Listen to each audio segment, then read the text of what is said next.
Welcome to the Lounge Lizards podcast presented by Fabrica 5. It's so good to have you here. It's a leisure and lifestyle podcast founded on our love of premium cigars, as well as whiskey, travel, food, work, and whatever else we feel like getting into. My name is Gizmo. Tonight I'm joined by Rooster, Senator, Pagoda, and Chef Ricky. And our plan is to smoke a cigar, drink some scotch, talk about life, and of course, have some laughs. So take this as your 144th official invitation to join us and become a card-carrying lounge lizard. Plan to meet us here once a week. We're going to smoke a New World cigar tonight, share our thoughts on it, and give you our formal lizard rating. We discuss the long history of the Byron name and the story of its renaissance. Senator reviews Big's Mansion Cigar Lounge in Chicago, and we share some listener email, all among a variety of other things for the next 2 hours. So sit back, get your favorite drink, light up a cigar, and enjoy as we pair 14-year-old the Balvenie Curious Casks American Bourbon Barrel Scotch with the Byron 21st Century in Elegantis. A Toro Extra tonight out of Costa Rica. It's called the Byron 21st Century in Elegantis, and it's a 55 ring gauge cigar by 6 1/8 inches long. And boys, I think the narrative that I don't bring in big cigars is officially squashed today. I don't think one episode is going to do it. I agree. I agree. And we haven't started smoking it yet, buddy. That's true. We could always change course. One small step for man, one giant step for Gizmo. So this cigar is a sister to the Atabey line. It comes from the same manufacturer. We'll talk about that in a little bit, but this is the second cigar we've done from Selected Tobacco SA. And if you look at the footband on the cigar, boys, that's what the footband is notating, celebrating really, is Selected Tobacco, the company that manufactures these cigars in Costa Rica. So they have a pretty interesting history, interesting story. We'll get into that and a lot of other things, boys. But first, let's cut this thing. Mine says RP on it. What is that? Oh, I gave you a different one. Did you give me a Rocky? You've been Zeno'd again, buddy. Getting used to it. So the wrapper on this is very aromatic. Like when I took it out of it was in a weird cellophane with the foot open, which I kind of liked. But when you took it out, I immediately got hit with a really strong, like almost like a little bit of a manure type of aroma. Lots of barnyard. A lot of barnyard. My draw is wide open. I just took a little bit off. Same. It almost looks like I punched it. What's wrong? Nothing. Just the head is falling apart a little bit. Do you want another one? I have others. No, I'll survive it. Okay. What are you guys getting on the cold draw? Doesn't happen with smaller cigars. This is the perfect size, by the way. Cold draw is fantastic. Yeah. Barnyard, sweet, Creamy. creamy. You're sweet and creamy. Mm-hmm. All right, boys, let's light this thing. The Byron 21st Century in Elegantis. Again, it's a 55 ring gauge cigar by 6 1/8 inches long. Comes in 2 other sizes in the line. And apparently the tobacco, according to the second band on this, says it's 4 years aged. But things that Brewster and I were seeing online, it could be up to 6 years aged. So we shall see how this performs tonight. So these cigars are very expensive, boys. I think we got them for about $33, but I've seen them upwards of 40 at some retailers online. You could buy singles, obviously, which we did. We bought 8 singles, but a box of these, a box of 25 is almost $1,000. Yeah, $9.25. Yeah, pretty expensive. But you know what? Who has a great price on these? Atlantic. Yeah. Yep. They come out to $29.60. That's a big difference. That's a big deal. Yeah. Have you smoked this before? I haven't, but when he sent it today, I was like, what is this cigar? I mean, I've heard of Byron, but I thought they were not a very high-priced cigars. But when I looked it up, I mean, the first review, I looked, and it was, the guy gave it 100. I mean, insane. I've never, for a cigar that's, New World and fairly new, not very popular. I mean, to get 100. I mean, he loved it. So, Yeah, I've never heard of it. But started well. I've heard of it somewhat, but I have to say, holding it in hand, it does. didn't necessarily give off, $40 stick vibes. Yeah. What are you guys getting on the light here? I'm still lighting mine. This thing takes a lot. Jeez. I'm getting great smoke output over here. Creamy flavor. Creamy, too buttery, creamy. Yeah, buttery is a good word. Almost like a salted butter. I'm getting some salty lactic notes, but that's about it. I'm not getting a whole lot more. This is probably one of those episodes where I miss the dried fruit, or I miss some of those fruitier notes. Be interesting to see how it changes. Right now, it's pretty much creamy lactic salt, fairly light too. It is very light. Yeah. Yeah. I would say it's mild. Mm-hmm. I mean, right now it does remind you of an Atabay, Mm-hmm. right? Mhm. It's kind of like so mild in that sense, that kind of just like an Atabay. I hope it doesn't finish Yeah. like an Atabay because I remember it was I don't even remember what the rating was. It didn't do too well. It didn't do too well. No. Yeah, because it was No. very pricey and yeah. And that was the Atabay Lancero. No, right? that was a Robusto. Robusto. Yeah, we did the Brewhouse Robusto. I right. pulled that rating. We'll talk about it a little later after we rate this one. We'll compare. But yeah, it did not do well, to say the least. Look at the smoke output on this. Yeah, It's it's a fantastic. chimney. Smoke output's great, but Yeah. yeah. It's the beauty of a big ring gauge cigar. You were telling us about an anecdote about your uncle before we came on air. I would love for you to tell that. Yeah, sure. My uncle Jimmy, he's I grew up watching him and my other uncle Phil smoke. These guys are funny, they convinced their wives that we were all going to go running around the reservoir, and we do one trip around, maybe a little less than a mile, and then they sit down and start smoking their cigar, and me and my cousin would just kind of sit off on the side and play games or watch them smoke or listen to them smoke. Sometimes it was a Yankee game, but that was sort of some of my first memories with cigars. Uh, but to this day, he still smokes very large cigars. And because of the influence the podcast has had on me, and just the journey that you guys have been on with the smaller ring gauge sticks, a lot of my recent purchases have been that. But they're super delicious. And I recently saw him at a graduation party. Pull out a stick. I happen to have the Davidoff Bellicoso, Churchill Bellicoso on me.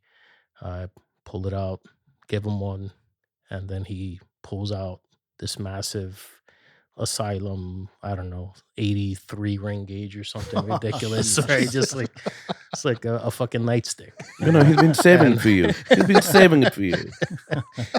And he's like, yeah, these smaller cigars, they're cute, but when you when you really want to smoke, I'm like, yeah, I don't know. Try my cigar, let me know what you think. I just from my basic understanding or experience with these things, they're big, but they don't have much flavor.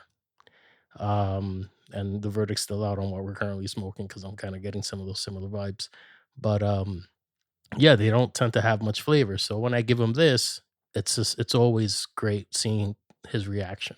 It's almost as if he's from the camp where the bigger the ring gauge, the larger the ring gauge, the more flavor there is. And I think you guys have debunked that myth a long time ago. And I think, as we've discussed with a lot of smokers out there, there's just a value thing when you see 100%. a bigger cigar for only an a small incremental price change. There's a value thing. Like, for another $2, I'm getting this much more of a cigar. So it does logically make sense. But I think something know. that the pod's also done is, there's a middle ground, right? I feel like some of those larger ring gauge cigars, they're on the entry side of the spectrum, and then obviously there's some of the advanced stuff that gets pricier. But you guys have done a great job of illustrating or highlighting cigars that are in the $10 to $12 range, $7 to $12 range, that could very well become, everyday sticks. And maybe not that large a ring gauge, but delicious, flavorful, great experiences. And yeah. It's really random. I think we were speaking about this yesterday. That when we started off smoking cigar, it was exactly that. It was a value proposition. You're spending whatever $15, and then for the difference between a Robusto and a Toro would be just a couple of bucks, and you're like, oh, I'd rather spend more and smoke more of the cigar. And if you're an occasional smoker, or if you're a smoker who's smoking once or twice a week, or you're going to a lounge or a cigar store, purchasing a cigar just one at a time, you're likely to move that way either way. And I think at an average, I would imagine that not everybody smokes as much as we do. So I think that's why I think the Toro, size has become really popular over the years, especially for people starting off for sure. I know for me, I mean, as a younger smoker, when I first started, well before I knew you guys, I would size up a cigar based on how long it was gonna take me to smoke it and budgeting time accordingly. Because I hadn't created a habit like we have now or really kinda jumped into this lifestyle and made it important. It was very casual to me. So is this cigar gonna take an hour? Is this gonna take 40 minutes? Or, is it gonna be something bigger like this cigar in our hand? Is this gonna be an hour and a half, 2-hour affair? So that's how I looked at it. So obviously factoring in price there too and not being very knowledgeable about things. I would just reach for what my eye kind of, caught and aligned with my value prop and how long I thought it was going to take. Yeah, sometimes it's also what's marketed to you, right? Like True. this isn't one of them, but there's a lot of cigar podcasts out there that have some other brands that, are in that realm of large ring gauge and whatnot. And that may be very well be what he listens to. If anything, I doubt it though. He's not a podcast listener, but yeah, you don't know what's influencing people's purchasing decisions, but it should be flavor and price. And maybe there you're getting price, but I don't know that you're getting a whole lot of flavor. Yeah.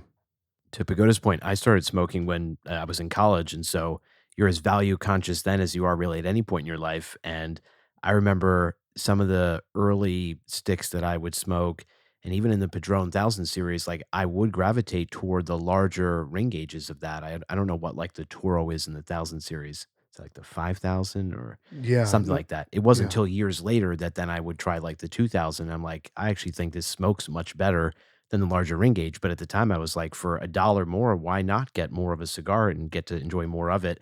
And I wasn't realizing then that like the experience is actually a bit different in terms of like the ratio of the wrapper to the actual filler. So I do feel like most cigar smokers probably start out that way, and then as you go through that journey, you kind of figure out that the shape, the vitola makes a world of difference. And I think all of us have experienced, and I believe in every single cigar, there is a Vitola that smokes better than them all, and that like you really ought to pursue to have the fullest experience. Like from the Exclusivo and the 64 line to the Millennium Pyramid, like we all have really strong opinions on like one Vitola that's like the perfect expression of that cigar. And I think it's worth pursuing for people. The other thing too, I think that a bigger ring gauge cigar, and we're experiencing this tonight in this Byron, is the draw is so effortless. You're not having to work very hard. It's just doing it for you almost. And every time I take a draw off the cigar, the combustion is unbelievable.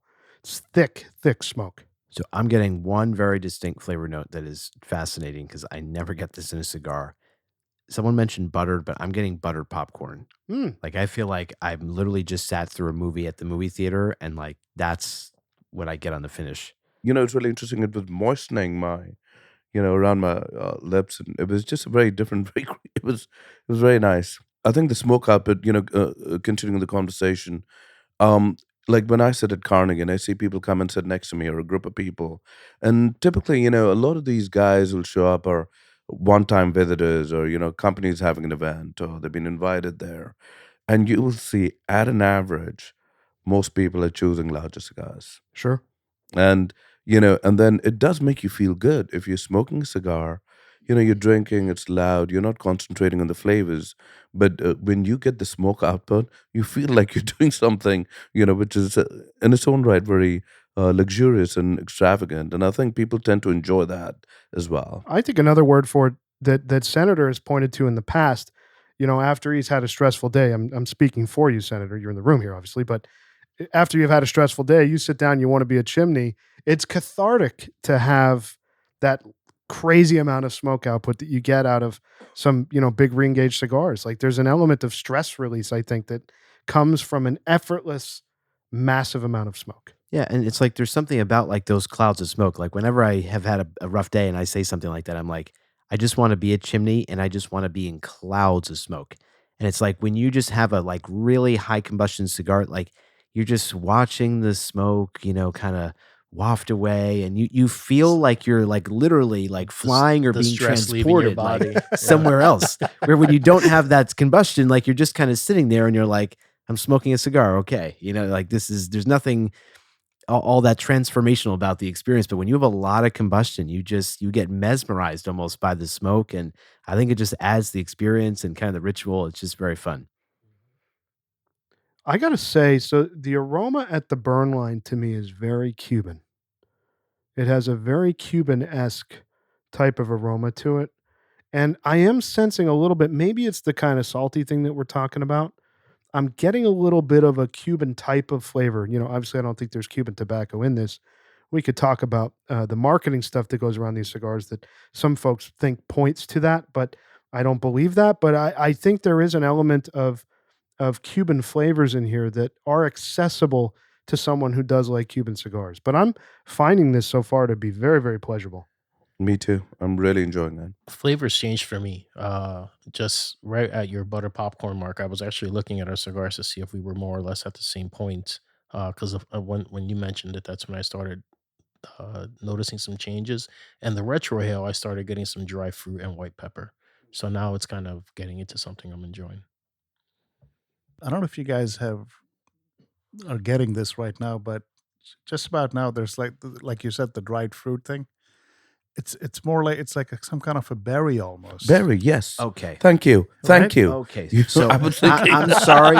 because I was like, is it just me? I'm just, and sometimes you become a little conscious, especially with Chef Ricky out here. It's like, oh my Lord, if I say expert something, palate. we're just completely out of the zone. I may be thrown out. It's an odd note. It's It an is odd. 1,000% a berry. And Berry. the funny thing, I'm telling you, that has been present the entire time since the light. It was so faint.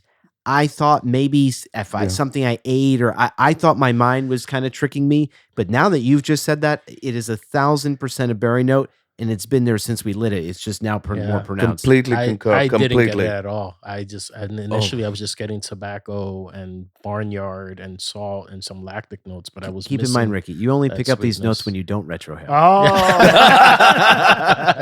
You know what? Now that you mentioned that berry thing and we talked about the creaminess, do you remember that I think it was Lifesavers in the 90s or early 2000s? Oh, the cream savers. The cream savers. Yes. They had a red one. I think it was a raspberry cream saver, Yep. which was it was almost like you're having vanilla ice cream with a creamsicle with berries in it or if you had something. the orange Yeah. one. Yep. not the orange, but the berry one. I Yeah. think that is Yeah. a real Mhm. that is a real note here. I agree. Cream savers. I'll tell you, this. That's not on the bingo card. Isn't that why you have the chef here to talk about cream savers? I'll tell you, it's really funny because I'm so glad you said it too. Because I'm like looking at, Chef Ricky, and obviously everybody understands his palate is just excellent, and we hear this is an amateur palate talking, and I'm like, is it? And It I'm was so- hard. It was hard to pinpoint until he said Yeah. fruit. When he said fruit, I'm like, you're right. That is a fruit. So I've got it for you guys. It's a wet fruit, buddy. It's a wet fruit. No. I've got it. This is what it is. The Knott's shortbread cookies. Do you ever have those back in the days? I don't think I've ever had that. So it was one of my uncles who I just mentioned, not Jimmy, but my Uncle Phil, was one of his favorite cookies. It was a round shortbread cookie, and the inside, the very center, had a kind of fruit. raspberry? like a fruit red jam. package. raspberry. They right? had, yep. Yeah. The color was based on the flavor. So they had a Okay. red for raspberry, they had an apricot, and maybe one a blackberry. I think they had. That's what between the butter, the salt, the fruit, the creamy like shortbread notes. Yeah, this thing's really changed. Yeah, From the I'm light. finding this to be a real dynamic cigar right now. It is. I'm really, really enjoying it. And I have to say, I agree with what you mentioned earlier, Giz. I thought it was crazy, kind of the Cuban-esque, flavor notes you're getting at the burn line. I hadn't smelled the burn line at all until you said it. And as soon as I did, you really do get it smells like Cuban tobacco. It doesn't taste like Cuban tobacco, but it really does. The aroma coming out of the cigar smells a lot like it. It's kind of like a Siglo 6. It is in size. It feels like that in your hand, yeah, right? it does. Even the aroma is that of a cookie. Like as you get close to the burn line here, Yeah, it does smell like it. yeah, you're getting like a savory shortbread cookie. Yeah. It's really interesting. If you think of the wrapper, you're talking about the Cuban-esque. it seems like a very Cubanesque wrapper as well, like relatively thin, as opposed to a very, thick, oily. It's very true. It is But a thin it's wrapper. got like a greenish tinge to it. Yeah. It's not like a reddish brown wrapper. It's very light and it's almost like has like a greenish tinge. Not the color, but I think I Yeah. agree with Pagoda. It's the texture and how thin the Right. wrapper is. Right. Like this is the kind of cigar you drop this on the floor, the wrapper's going to crack. Yeah. You drop a Padron or most New World cigars, it'll be perfectly It'll fine. bounce right back. It's Yeah. too windy outside. This thing's not going to make it. No. It's really well rolled. Yeah, construction's great. So let's talk about the makeup of the cigar, boys. The wrapper is Ecuadorian Connecticut. The binder is Dominican. And the filler is apparently, this is questionable, Dominican Republic and undisclosed locations. Some folks say it's Peruvian, and playing into what I think Selected Tobacco and the founder has enjoyed, especially with Atabey and its likeness in its band to Bejique, which we'll talk about in a second from Cohiba in Cuba. A lot of folks have thought that there is tobacco from Cuba infused in these cigars, brought into the makeup of especially Atabey, but also Byron and these 21st century cigars. So Maybe Cuban cookies, but no Cuban tobacco. I agree with that. I think obviously it would be very difficult to get Cuban tobacco out of there, at least in mass, to produce cigars. But what's interesting is Selected Tobacco, the brand, I think plays into that kind of myth a little bit. They play into that hype by not disclosing what the fill is. Don't you hear some of the same with the Atabey sticks? That's exactly it. yeah. Yeah, Atabey is very much rumored, I think falsely, to have Cuban tobacco, but Yeah. And they play into it. Most of the guys who smoke a lot of Cuban cigars, if you ask them about a New World, they mention Atabey right away. That's the only New World they mention, and then they move on from other stuff if they've tried. But Atabey is like the one cigar they'll always go to. So let's talk about Byron and Selected. Let's go through a little bit of the makeup of this marca and the company that produces it.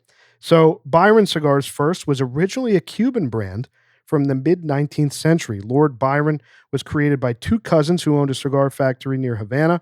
The original Lord Byron brand enjoyed success for generations, and eventually the grandson of one of the cousins, Ricardo Alfonso, experienced severe financial hardships with the brand and was forced to sell. Roughly 90 years later, Ricardo Alfonso's great-grandson, Nelson Alfonso Aguad, brought the brand back, and he has had it in production under his company, which is called Selected Tobacco S.A., which is a luxury cigar company founded by Nelson Alfonso Aguad. As we said, he's a Cuban artist and a designer known for his work with major brands like Habanos S.A. He is the guy who designed the Cohiba Bejique band and boxes and branding for Habanos in the early 2000s. Selected Tobacco is renowned for producing high-quality cigars under their three main brands, Atabey, Byron that we're smoking tonight, and another one called Bandolero. The cigars are made in Costa Rica at Tabacos de Costa and distributed in the U.S. by United Cigar Company. Selected Tobacco emphasizes luxury and innovation with blends often kept secret. So that's, like I said, playing into a little bit of that Cuban allure. Where does the filler come from? Is there Cuban tobacco in these cigars? You taste them, you get those kind of notes we're talking about, that salty thing, the smell at the burn line. It's not crazy for a consumer to smoke this and say, hey, I think there might be some Cuban tobacco in this. But the guy behind it is Cuban. He's Cuban. And I read online, I don't know if this is true, he splits his time between Havana and Madrid. So he has dual citizenship or lives in both places. I mean, I have to say, from the first third of this cigar, we ought to look him up when we're in Havana next. Yeah. This is pretty damn good right now. Yeah. Really It's good. got a New World tang. Yeah, not for me. I'm getting some minerality here. I'm getting like morning dew. Just hit me there. It's pretty. That is pretty some dynamic. note. By the way, Morning Dew is a new one. Morning Dew. Morning Dew, notoriety, Did you Chef mean Ricky. Mountain Dew? No, Lord, I haven't had a Mountain Dew in years. Morning Dew is in the Grateful Dead song. Yeah, it's right there with Petrichor. Yeah. Nelson Alfonso Aguad, he's been an artist, a painter, a designer. He's into ceramics, photography, pretty much his entire life. He's had a pretty amazing life. He was educated in Stockholm, Sweden, At the age of 6, he moved there for 8 years. In 1978, at the age of 13, he moved back to Cuba, continued his secondary studies there. He even went for 5 years to the University of Havana, and he's had a pretty amazing life since then. In 1999, he started making designs for the main cigar brands in Cuba. And then, like I said, in 2009, 2010, he started designing the luxury brand Bihique for Cohiba, and his designs have remained in place ever since. Now, when we talked about Atabey, when we did that cigar, I don't know, nearly 100 episodes ago, the Atabey Brewhouse, we talked about how similar the band is in its style to Bihique. And I think that the question came up of, it's a little too close. It's very, very similar. I think they have the same Taino deity on the band. So the guy that's behind this Byron brand is the same guy that runs Atabey? I'm just surprised, honestly, because like Rooster said, Atabey always gets thrown around as the closest thing to a Cuban cigar. And we were really disappointed with that Atabey that we Yes, smoked. it did not rate well. I didn't find anything about it to be Cuban-esque at all. And this cigar, I do think, it is unique and different enough that like it strays as close to some Cuban-esque notes that we would get. But they don't seem made by the same guy. Like I'm surprised by that. Nothing about this reminds me of Atabey. And if you remember, I think, I'm not sure, you guys may have to correct me on this, I almost think that Atabey Robusto was more expensive than this. It was $50. That's a $50 I'll never Robusto, forget it. right? $50. So this is a $37 Toro Extra that for right now is knocking the doors off of that Atabey Brewhouse that we smoked. You should see the box that these come in. The Century Humidor, they call it.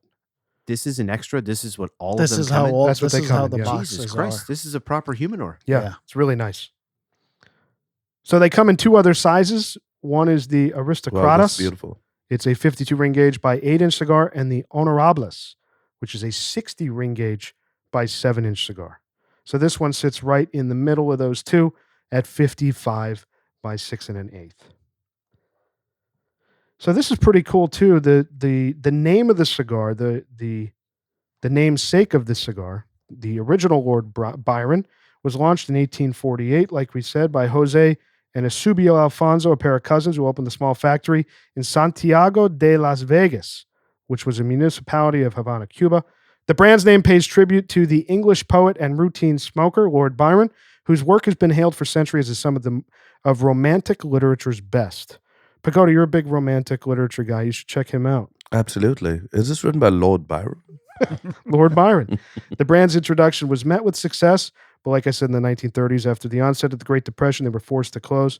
And in the late 1990s, Nelson Alfonso Aguad brought the brand back. So that's the story on Byron Cigars and Selected Tobacco, and a little bit more detail than we did on the Atabey episode almost 100 episodes ago. And certainly, I think well worth it because this cigar is awesome right now. It's literally awesome right now. It really is. It's even picked up in strength a little bit, and I'm happy about that. Agree. Yeah, and those berry notes are coming through. I mean, wow. It permeates every part of your olfactory, and you're really getting so much flavor out of this now. It's almost a different cigar from when I first lit it. Makes you wonder if the open cellophane on the foot had something to do with what that initial. That was a weird thing. Right? A senator looked at me and goes, Giz, what did you do to the cellophane on my cigar? As if I took it, cut the foot off, so it was an open foot. I just thought Giz was optimizing for the humidity to flow in and out of that cellophane. I was so nervous after the light. Yeah. So, We have and mentioned that's- oxigen does oxidize. Yeah. It It does. does oxidize. It does. That's correct. Well, Bam Bam was the influence for me cutting off the end of the cellophane to put it in my tower. All right, boys, it's time to do our new segment, Lizard of the Week.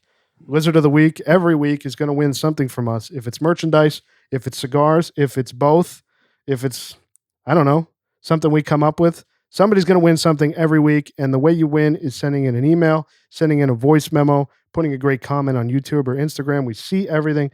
So keep in touch with us and you can win some stuff from the Lounge Lizards podcast. This week's winner of Lizard of the Week is Lizard Seagull, who we've mentioned a few times on the podcast. Big listener, listens every week and sends an email right after he does. This one he says, Giz, I just listened to episode 140 as I drove today. I love the Gizmo Accountability Hour, LOL. I think I might reconsider sending Lizard Seagull the gift package on this one. I missed that Oh, one. we're all going to take good care of you, Lizard Seagull. He says, I will have to try to find that Jefferson's Ocean Bourbon. Your podcast is the only cigar one I've listened to, and I know I've heard that bourbon being on a ship and traveling around before.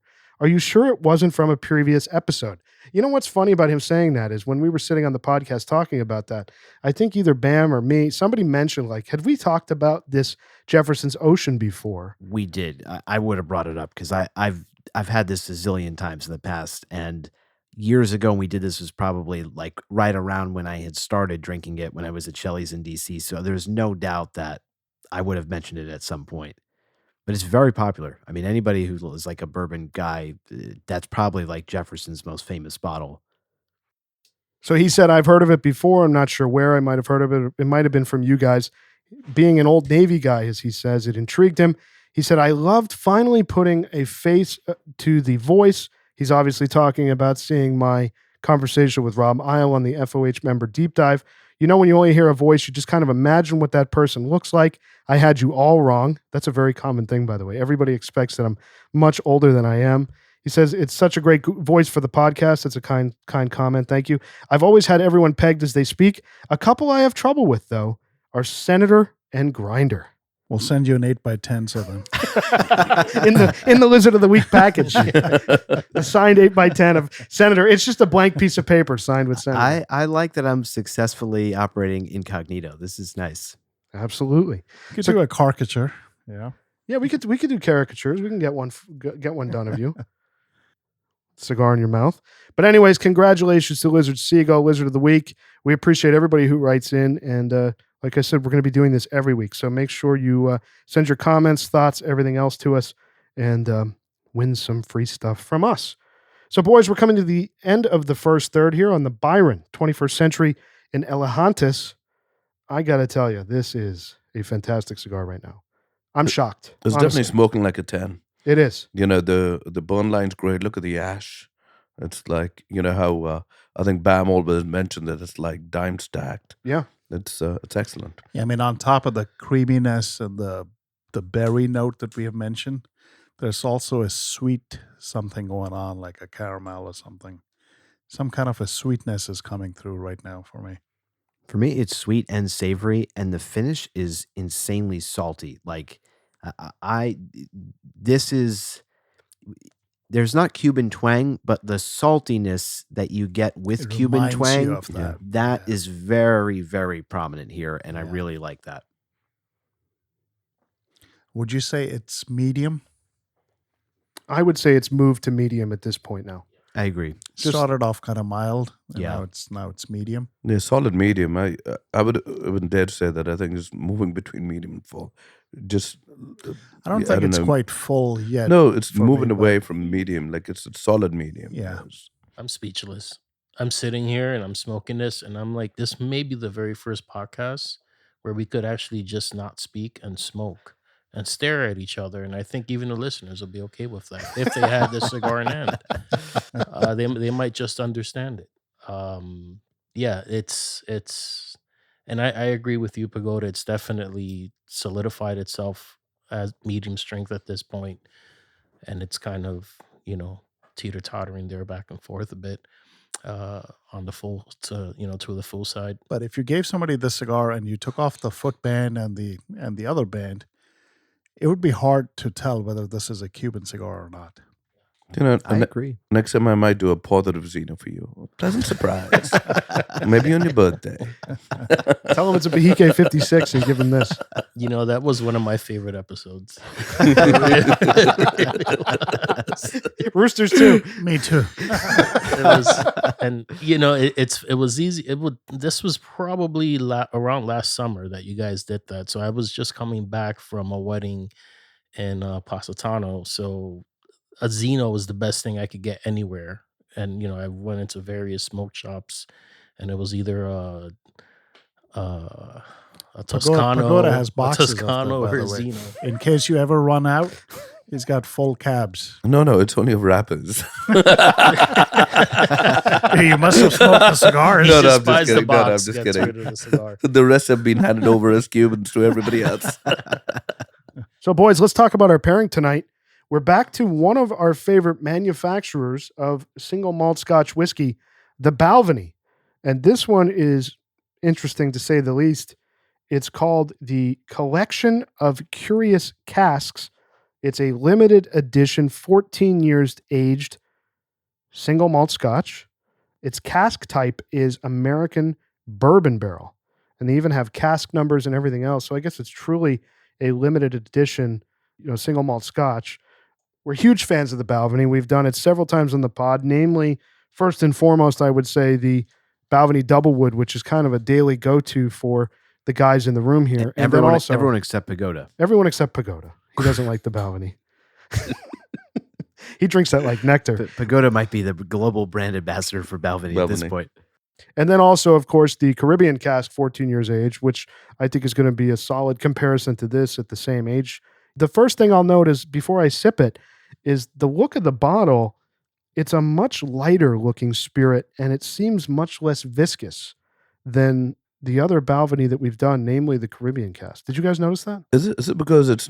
But it's what's surprising. Just to clarify my thought, is it because it's not being in the sherry cask? Maybe the sherry probably adds a little more to the flavor. Could be. Um, You mean the color? the color, yeah. In terms of it's pretty like. But I guess what's strange, it's in bourbon barrels. Bourbon looks darker than that. It does. Yeah, it should. Yeah. I'm a bit There's some confused. that don't. Eagle Rare is a little bit on the lighter That's side, true. right? And That's not, true. not as viscous as some of those other ones. So I just took my first sip of it. My first impression is that this definitely leans more peaty than the other Balvenie product that I've had. Yes. Namely the Doublewood for sure. I completely agree. And I'm just really surprised because, when we were, I don't think any of us has had this before to know how this would pair with this cigar. But why I was at least happy about us doing Balvenie is on the sweeter side of Yeah. single malts. It's not usually peaty. And I find it really odd that this was put in an American bourbon barrel, which should impart sweeter notes. Yet this is peatier than any Balvenie regular production, the 12-year, the 14, the 17, the Even 21. Yeah. I've never had this much peat in Balvenie. I'm very surprised by this. And it has a bite to it. It does have a bite. I'm drinking mine neat. I don't know if you Yeah, guys are as same well. same here. It's drinking nicely neat, even though, Senator, you noted that the proof on this It's high. is quite a bit higher. It's What is it? almost 48%. 48%. Wow. It's like a good mezcal. Oh, there we go. Chef Ricky's happy. So what do you guys think of the flavor of this? As far as being a Balvenie Scotch. I think for me, the peatiness in the beginning sort of throws me off, and I don't necessarily want it there, but I did the I'm kind of making myself work with it in that I allowed it to roll down the sides of my tongue, as I said before, and you get some like toffee notes, some sweet toffee notes that highlight some of those caramel notes that Rooster mentioned earlier in the cigar that are slowly coming through. I think that the peatiness does help highlight some of the minerality in the cigar. But I think once you get over that initial kind of peat shock from this expression, it starts to blend better with the cigar. But initially it was somewhat of a clash. I agree with Ricky. I feel like you definitely have to adjust to this. Like the first few sips, I was so dominant, that peat note, that it was clashing with the cigar for me. Now that I've had several sips and I'm more used to that, I'm getting other notes. Everything Ricky mentioned, the only other note that I am getting in this is a little bit, and I started drinking this neat, and then I added one chip just to see if it would open up and I get anything else. And with that one chip, I'm getting some citrus on the finish. That's actually really nice. I could see some rind even on my neat pour here, like a little citrus rind, Yeah. somewhat pithy, like bitter in a pleasant way. Yep. In a complex way, not in a negative way. So I could definitely see how ice would tone that bitterness down and allow some citrus to come through. Yeah, no, if I were to taste this blind, I wouldn't have ever guessed that this is a Balvenie. That's where I was going to go. My question for the room here is, for a listener out there who's hearing us say this is a little bit more peaty than we'd expect, the range of that for a cigar smoker who drinks Scotch, like we all do, that can range from an Oban or a Talisker all the way up to a Lagavulin. And when you hear peat, like there's a wide range of what you expect when you hear that word in a Scotch. Where would you place this on the scale of not very peaty like an Oban or maybe a Talisker all the way up to a Lagavulin or Lefroy? I'm not a seasoned Scotch drinker. I've had Lagavulin a couple times and Lefroy, but I'd probably say this is about a 5. Like it's right at a midpoint. So, no more than a 6, no less than a 5 for me. So I agree with that. And to put it to a brand that I think it is like right alongside in terms of the same amount of peat, I think it's just like Oban 14 in terms of the level of peat. Maybe a little more. Touch more? No? I think with all the ice you put in there, you probably drowned out some of the other flavors. and now you're getting nothing but peat. Well, the principle is here. It's true. The ice. Yeah, it's like now I can't get away with my little cheating here and there. No, that's not it. But I think it's close to Oban. I think it's nowhere near a Lagavulin, definitely nowhere near a Lefroy. But it's balanced despite how much peat there is there. That gets me thinking. So I feel like Scotch is like a very classic cigar pairing, and I don't think it all like really goes that well. At least with the cigars that are maybe in my wheelhouse, right? Dried fruit, coke. Like I just don't get it. I don't. Have you had the Balvenie Doublewood, the 12-year? No, I did, but that's less peaty than this. What I'm saying is when you get into heavy peat. Oh, Scotch. Yeah, agree. yeah, I thought you meant Scotch generally. No, Gotcha. no. Peaty Scotch. Obviously, Macallan goes Right, great. right. Balvenie Doublewood. But when you start getting into the super peaty Scotches, Right. I don't see how those things. I mean, I don't really drink now, but I think the one cigar that would go well with a peaty Scotch would be the late hour. The Davidoff. The Yeah, Davidoff that's a good late point. hour. Yeah. Yeah, And that's a even the good point. Padrones, I think the exclusivos, like I've had, I'm not a big Lagavulin 16 drinker. I do enjoy it after the first 3 sips. I was going to say first 3 glasses. Oh man, Pagoda. Yeah, but really, either way, I've lost my chain of thought. Pagoda enjoys anything after the first 3 glasses. Do you guys experience like a fermented yeastiness on your draw after drinking Scotch? Like I feel like that's what happens with me. I get like a lot of yeasty notes. Absolutely, yes. No, I'm just kidding. I think with this cigar, yes, I agree. I'm not sure that I generally agree with most cigars, but with this one, I Do do. you think that's because of the age? Could be.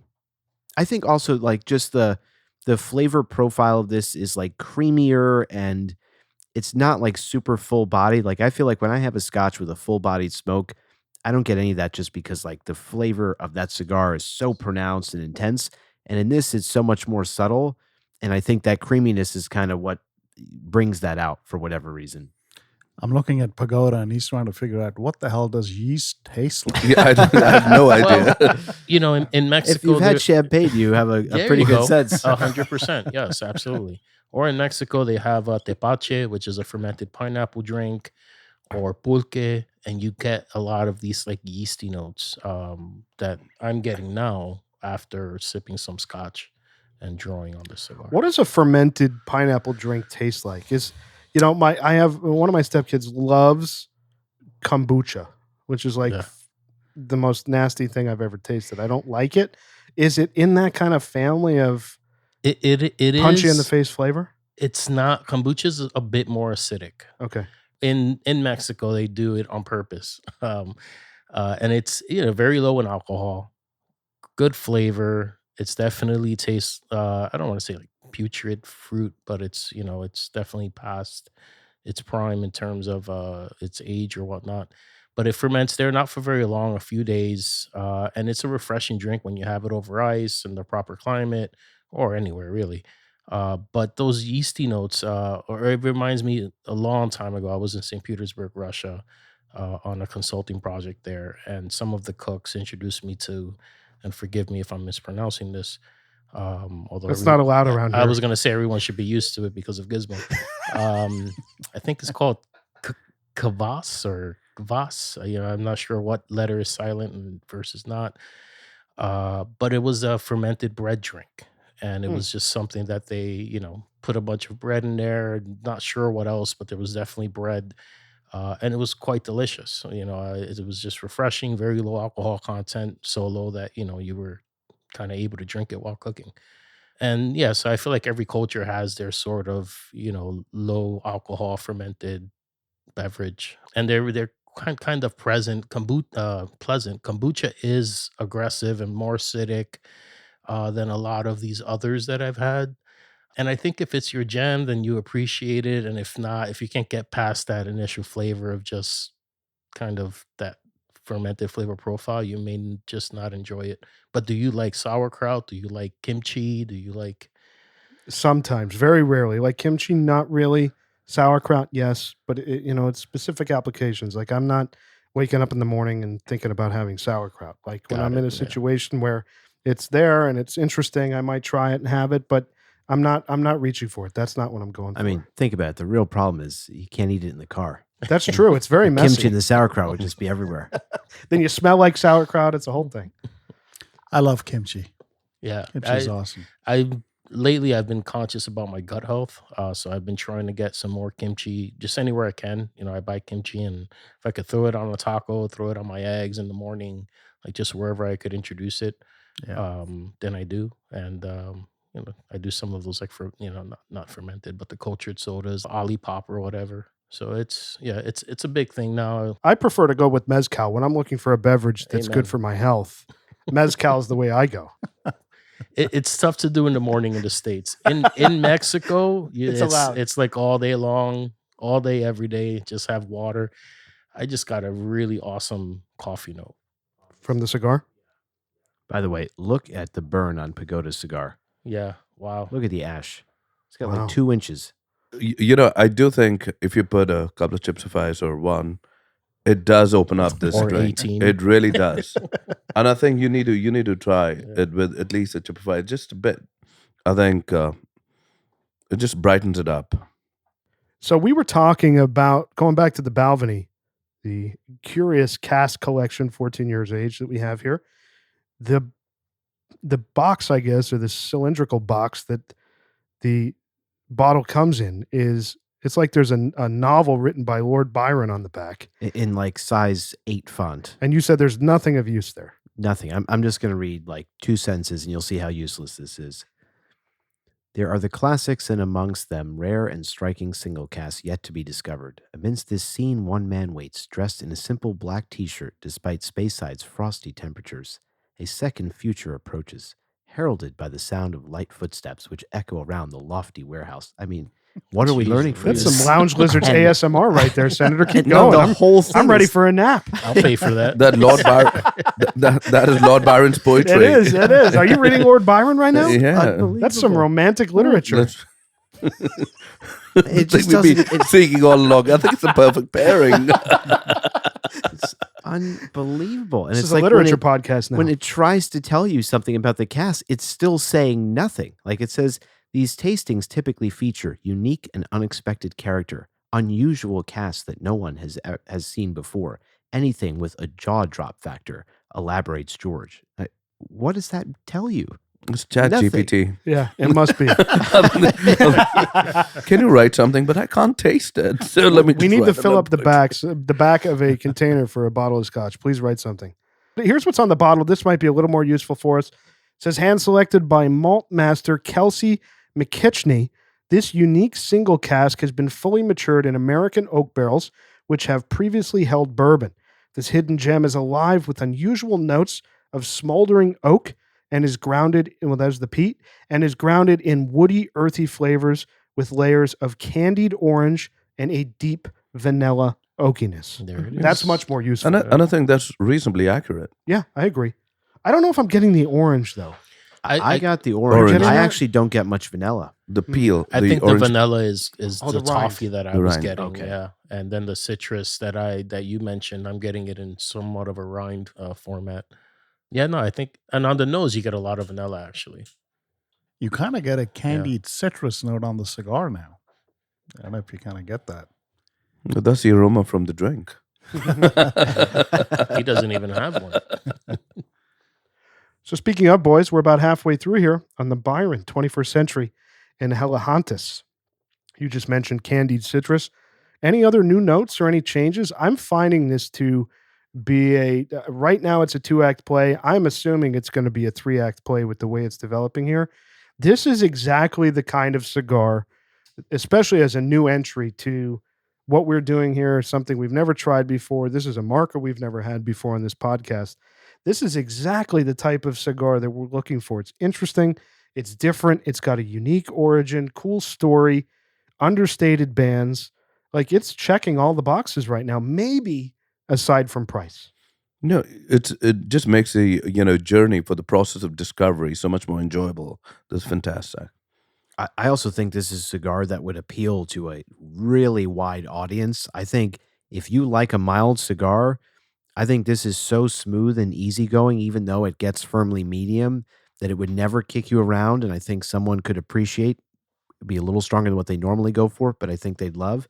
And I think for any of us who like a medium cigar or even a medium full cigar, there's enough flavor in here to satisfy that person too. So I think it's just like very versatile in terms of who this would appeal to. I would even say a Cuban cigar smoker would love this cigar. I completely agree.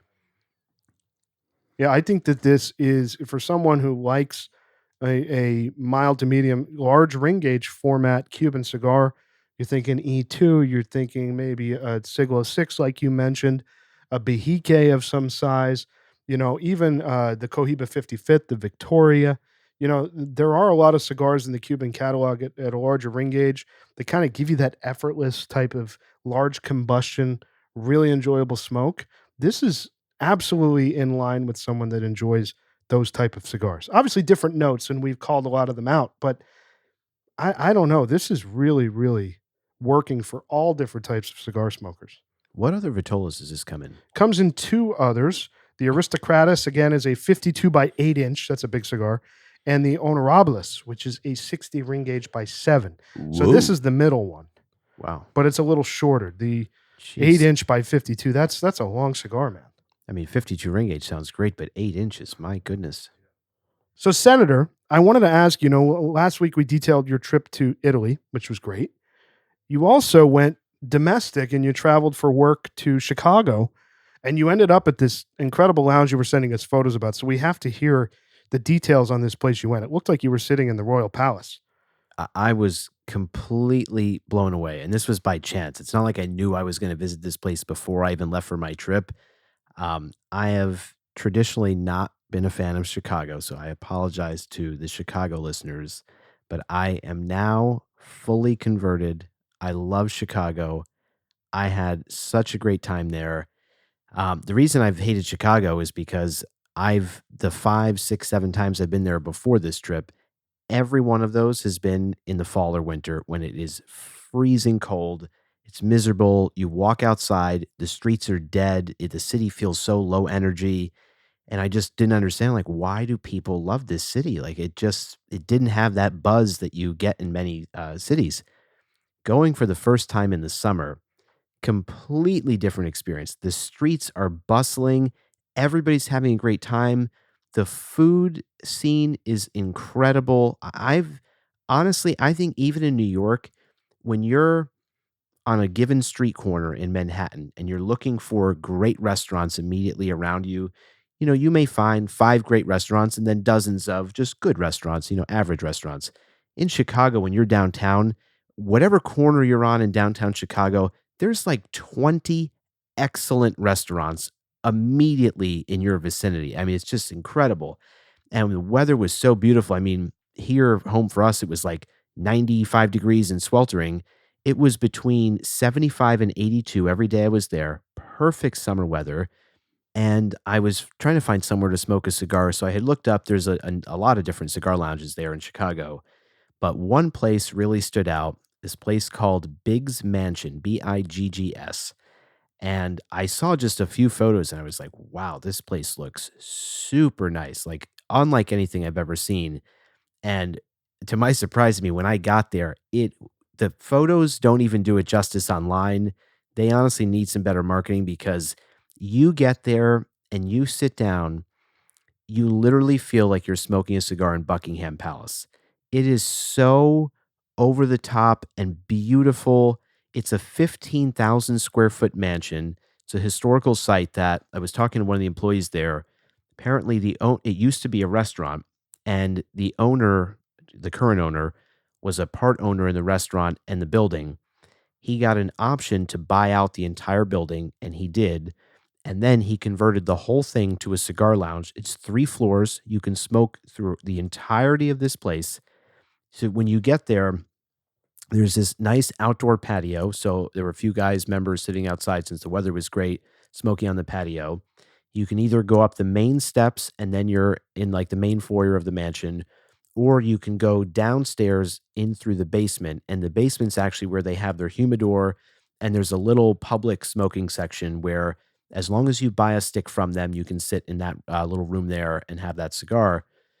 The humidor, very well stocked. They had a ton of Davidoff. I saw the Davidoff Maduro that we reviewed and really loved, Padron, a lot of Fuente, and kind of the usual suspects outside of that. They offer a day pass for $100 for the day. The hours are great. They open at noon. They close at midnight. And then membership for the year is $3,700. It's BYOB. And if you're a member, you can bring in your own cigars. There's no monthly minimum or anything like that. And even as a day passer for $100, you can bring in your own cigars. So I bought the day pass. I go upstairs, and oh my gosh, just these rooms are so beautifully decorated. You even notice the artwork is stunning in this place. And one of the employees was telling me every single piece in that mansion is a one-of-one original that the owner obviously paid a lot of money for. I mean, the seats, beautiful tufted leather chairs and couches. Everything's in great shape. Certain rooms, they have little plaques that'll say no cell phone use permitted. Other Oh, I rooms like where, that. yeah, So quiet rooms. quiet rooms Oh, where that's you can great. just, converse, but no cell, everybody gets annoyed when someone's on a phone in a cigar lounge. And there are some rooms where you can make phone calls and if you want to get some work done. And I had like a favorite. I mean, there must be like 20 different rooms in this place that you can sit and smoke in. In this one room, it's on the main level, kind of in the middle. There's a huge grand piano there. Beautiful Did you tickle the ivories at chairs. all? Did you sit down? I- one bad keystroke, and I'm in for several $1,000s at this place. And so, big grand piano, beautiful chairs, these huge like floor to ceiling windows that let in a lot of light. There was a TV they had on silent. There's music, like classical music playing throughout they've like built-in speakers in the ceilings throughout the whole mansion. There's this great little photo of like JFK smoking a cigar in that room, bunch of artwork. The chair even that I sat in that room is the single most comfortable chair I've ever smoked a cigar in. I could have slept there. I mean, unreal. I'll tell you, lounge owners, as we've discovered around the country and around the world, a lot of lounge owners skimp on the wrong things. And a really good chair for you to sit in and enjoy your cigar is crucial. Agreed. Yeah. True. I mean, you're spending hours, in one sitting.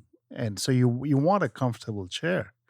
And the pictures that you sent of that lounge, and there was a fireplace, I think, in every single room. I think. Almost, if not every room, has a working fireplace. The one in the basement, they actually had running because the basement was cool, and there was 2 women that were working in the shop. They were cold, so they had the fireplace going. But the rest of the place, it was summer, so they didn't have them on. But every room has one. It's amazing. And it didn't seem crowded. Get this. I got there around noon every day. I worked out of this place, probably left around dinner time, like maybe 7 o'clock.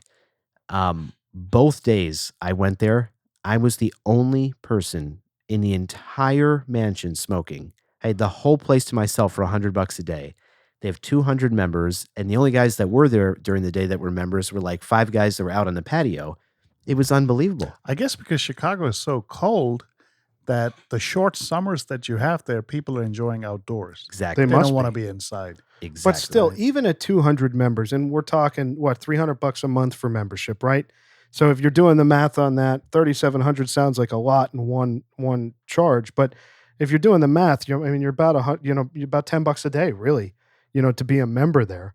But economically, it blows my mind that a 15,000 square foot mansion can exist in Chicago just as a cigar lounge. And for you to be there for 2 days and be the only guy there, I know that obviously there's recurring revenue from the membership, but it still seems like how does this place stay afloat? Is it a sandbox? I'm sure in the fall it gets packed I because have you're no not doubt. smoking outside. It's impossible. So I'm sure it gets And crowded. even the staff, it's fully staffed. They had the first day I was there, like these 2 guys, very nicely dressed, that come and bring you water, coffee, tea, whatever you want. That's included in the day pass and obviously free for members. I mean, everything you could want in a cigar lounge, everything you've ever dreamed of being able to have at a cigar lounge, this place truly, and obviously I travel a lot for work, globally even, I've never seen a nicer cigar lounge anywhere in the world. I can't wait to go back. I mean, it's just so great. I would love for us as a group to do just a short trip in Chicago just for you guys to experience this place. It's that worthwhile. It's a shame there's no place like that in New York City. I know. Would you rate that better than the Panama Lounge? Way better. Oh, wow. So you're Because- referencing, we discussed when you guys came back from Panama, we Yeah. talked about, what was the lounge called in Panama? No memory. No memory. Okay. So if you go back to the episode where Senator and Pagoda recapped their Panama episode, they went to a great lounge there. So you're saying this is even better than that. Way better. I mean, the thing is that lounge is also beautiful, and there are elements of it that you won't really find anywhere else. But when I just say like how ornate the decor is, like how insanely nice this place, like you're worried about messing anything up there. It's just so pristine. I have to show Ricky because I don't know that he got to see every photo. This is the room I was talking about there. So Absolutely Senator Lord gorgeous. Byron. Those chandeliers, that chair. So is this place, did you say it was a BYOB? Do they have a bar? So the funny thing, they have a bar there, but they don't have a liquor license. They can't serve alcohol. So I think like if they do events and stuff like that, like members can like stock the bar and they have staff. Well, they probably technically can't have the staff serve. Maybe you'd have to bring in someone, but they have this set up for it. They just don't do it. But I think we've talked about it's always preferable in a cigar lounge to have it be BYOB. Yeah. I mean, one, that guarantees that any spirit or drink of any kind that you like and prefer, you're always going to be able to drink there because no menu is ever going to have every single thing that you would want. I mean, for us, Havana Club, for instance, will never be able to get at a restaurant or a cigar lounge in the States. And so, and then from a cost perspective, I mean, look at friggin' the cigar lounges in New York City. You're spending $30 just for a 12-year scotch. It's insanity. And that's how cigar lounges in the city. Obviously, we're not talking, when we talk about Carnegie Club or some of the others, I mean, that's really a retail establishment first. I mean, they have seating and you can smoke your cigars there and you can bring your stuff in, but they're really existing so that you can, That's their they bread and can butter. make that money on the liquor. So again, to have this place in Chicago without a liquor license, 15,000 square feet, a mansion, and their only source of revenue is in the humidor and in the day passes and the memberships. I just don't understand. I mean, is it a historical site? Like, is there It is. So there must be I some sort asked, of tax advantage or got to something. be a huge tax break on that building for that math to work, to have 200 members and only 3,700 a year. There's got to be a giant tax incentive for this guy. But just, man, what a thank you to the entire staff there. They were so great. I mean, my last day there, my flight got canceled, so I ended up spending an extra night in Chicago. And when I was there, I mean, I was smoking the whole day. I had my suitcase with me. They like put away in a closet, my briefcase. I changed when I was leaving, so I didn't reek of cigars on the plane. I mean, it was just like I could have lived there the whole time. Like it's just so perfectly set up for any need you can have. Man, I can't wait to go there with you guys at some point. I'm curious. Do they have a shower? I don't. Actually, I only visited one of the bathrooms there. That bathroom did not, but it's possible. I'd put nothing past this place. How late were you there? Not late, just till dinner time every day, like maybe 7, 8 o'clock. I think Chef Ricky's thinking of moving in. I was going to say, Añejo Chicago is going to open up across the street. I'll split an apartment with you. I'm all in on Chicago. Let's do it. They've even got a pool table upstairs in one of the rooms. I mean, just it's an awesome spot. I was just wondering if maybe it picked up in volume at night, since it sounds like I you have were to there for most imagine. of the day. Yeah. I have to imagine. And like Rooster was saying, the winter's got to be crazy there. You can't possibly stand outside anywhere in Chicago in the dead of winter and have a cigar. In the dead of October, even in Yeah. Chicago. I mean, it gets pretty brutally cold there. And like Pagoda said, the wind is just gets really crazy there. You know, the weather's tough. But I mean, they're resilient people, man. They work through it. I mean, they have much tougher winters than we ever do, and they make it happen. I mean, we get an inch of snow, they cancel school here. I want, if they get a foot in snow in Chicago, it's like plow the streets, we're going to school. Yeah. What was your the best meal you had or your favorite meal? I wish I remember the name of this restaurant. There was a restaurant right near where this Biggs Mansion is that I had gotten some fish entree that was like perfectly prepared. I think it was a branzino. Honestly, like every restaurant I had, when you're sometimes like you're hungry and you're looking at like a bunch of menus and you just can't pick a damn place, like your mind's just going in 1,000 directions. That's how I just felt the entire time in Chicago. It's like every time I'm like, wow, that looks like a great menu. Wow, that place looks amazing. And then I just got to a point where I'm like, there's 20 places that all have things that look amazing. And I'm like, I'll just randomly have to pick one. Like you can't even decide. It's too easy to find good food there, honestly. So when you're on a business trip, right? I mean, I imagine you're entertaining clients or whatnot. So maybe you're picking, more dine-in friendly restaurants that are a little bit fancier. I'm more of a let's find like the common food, the street food, or So do you have any chipped beef or deep dish pizzas or crazy hot dogs or? I mean, the funny thing is, I don't think you know Senator Lord Byron. He's Not a big hot dog at dinner. Not a big hot dog guy. He eats one hot dog a year on July 4th. That's it. I get it, and that's why I asked the question. I just is there ever any curiosity about trying like the local? No, so I have once tried deep dish pizza in Chicago, and I really hated it. Really hated it. I mean, it's just so much dough. It's just, like for anyone who's in the New York area, like you're always looking for a thin crust pizza. Like none of us are ever seeking out more dough in pizza. Like it's always about less. And so I had a really hard time with that. But I will say now that I'm really coming around on Chicago, also right near this Biggs place, there was a deep dish pizza spot that I walked by several times that had a big outdoor patio. And I will say the pizza there looked much better than the deep dish that I had once. And now I'm so in on Chicago that the next trip I'm going to have to give that a try and maybe I'll feel differently. There was some great breakfast spot. Oh man, I wish I remembered the name of this. They have a few locations in Chicago. It's like one of the most famous places to eat breakfast and probably had like the craziest, most extensive menu I've ever seen at like a breakfast or brunch spot. And so I actually got takeout there in the mornings and just brought it up to my room. It was excellent. Every meal. I mean, I had not one You complaint. got to say what it was. Oh, I mean, well, this goes to now. Pagoda's gonna laugh. I mean, Senator Lord Byron. Senator Lord Byron.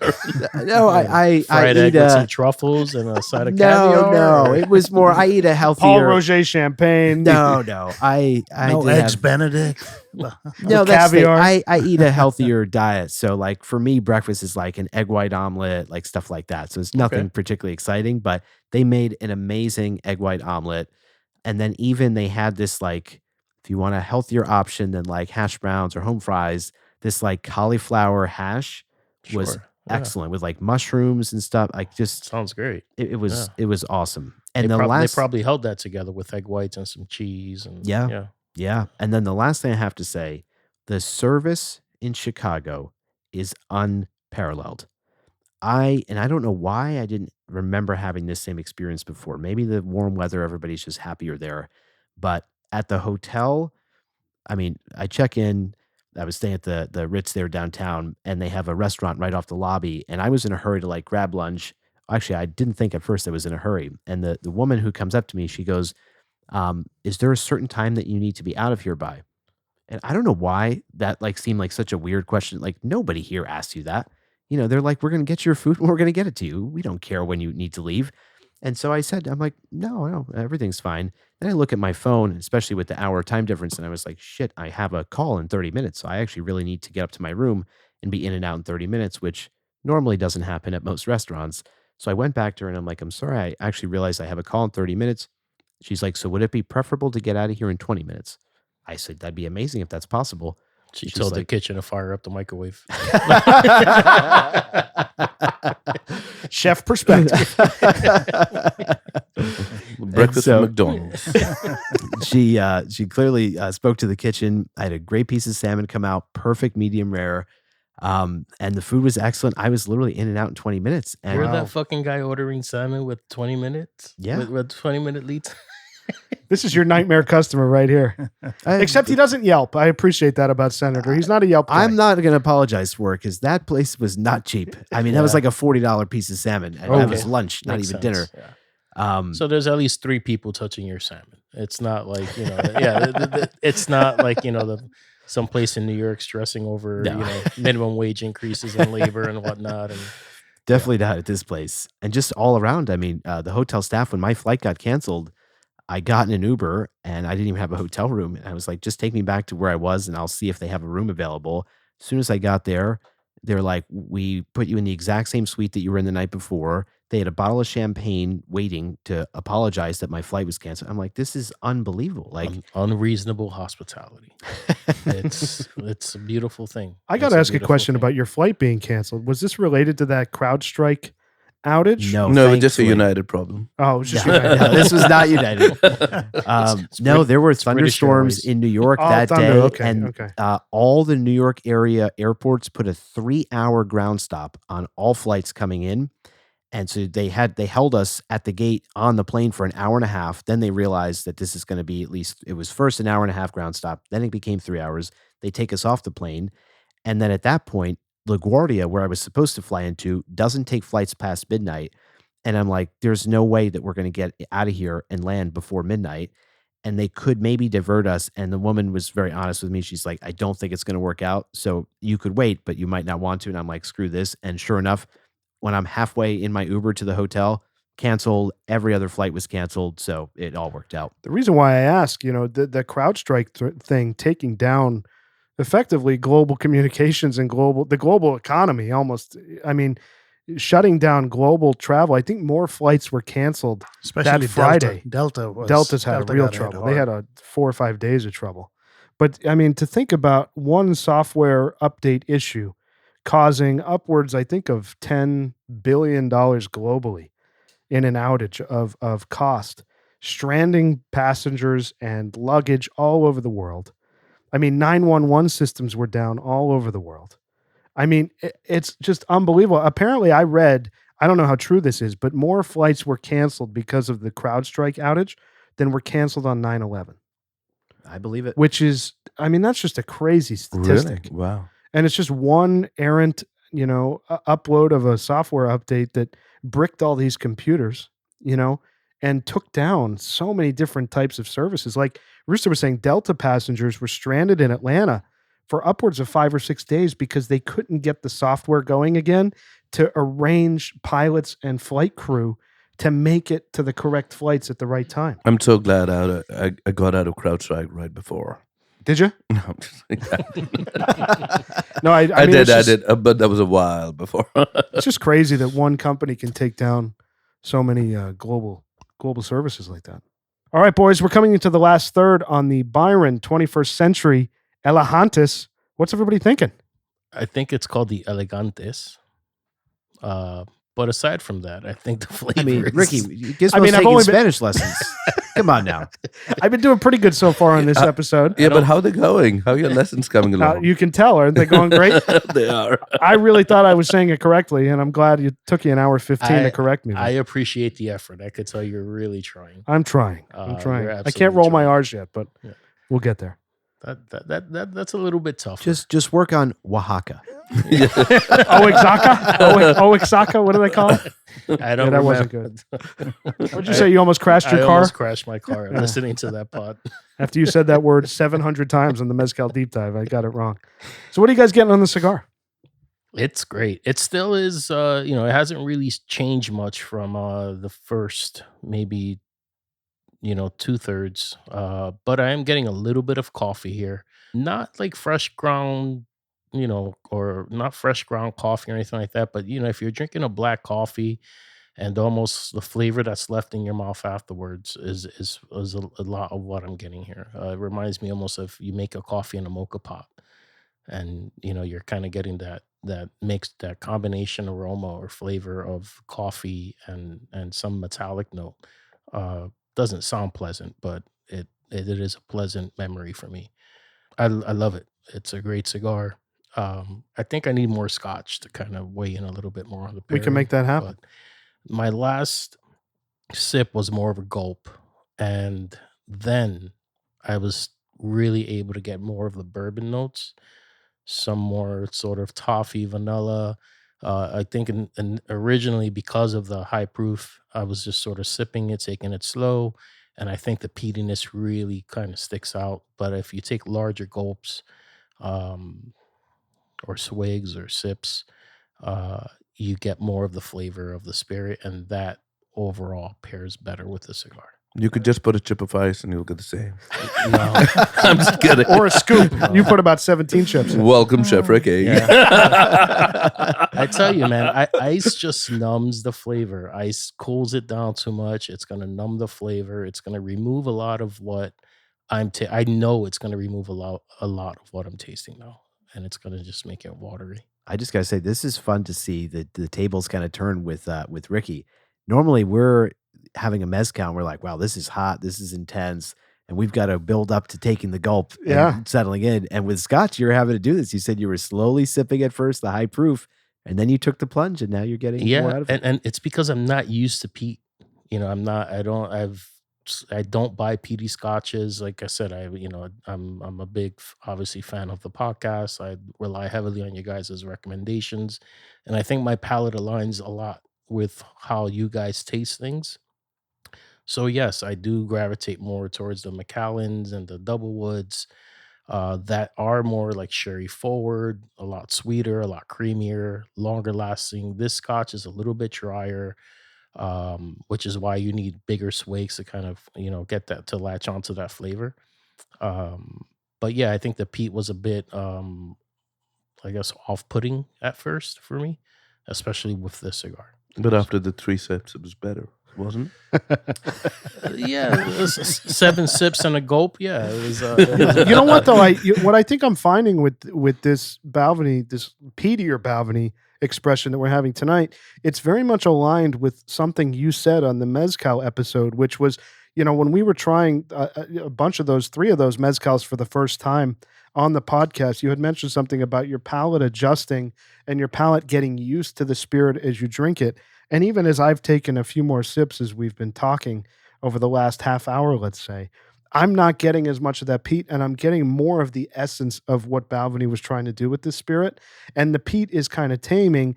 And at the same time, as the cigar progresses along, it's very much aligning with what I'm finding interesting about the cigar. I'm getting a little bit of a salty thing. It's picked up a little bit for me. I agree with you that the flavor hasn't necessarily changed since kind of that halfway point. It's just enhanced a little bit, or gotten heated up maybe, or it's just gotten a little bit more closer to full. And I think the spirit is actually aligning very, very well with how it's progressing along.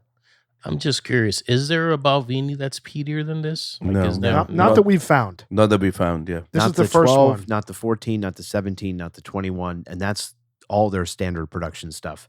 So if there is, it's got to be something limited production. And I got to imagine that the 25, I think, are the higher end expression even than the 21. I think we talked about that on that Portwood. There's no way that that's leaning peat. That's got to definitely be leaning more sherry sweet. Now, I've never been here for a Cuban rum episode, but how do you guys think this cigar will pair with Havana Club? I think this it'd would be be excellent. brilliant. Very good. Yeah. I think it'd be Excellent. brilliant with a And the one we drank yesterday. That's right. I We're think gonna do this on the pod. The Flor de Caña 7-year rum, similar to the Havana Club 7-year we like. I've been meaning to get a bottle of this. Yeah, I got to pick it up. It was very easy, too easy drinking, like Havana Club can be. Well, I think this cigar, to your question, I think this would work very, very well with almost maybe all of the different types of spirits we do on the podcast. You think about cognac, you think about tequila, you think about mezcal, you Mezcal think for about, sure. obviously we're drinking scotch tonight, rum, wine, I think could be brilliant.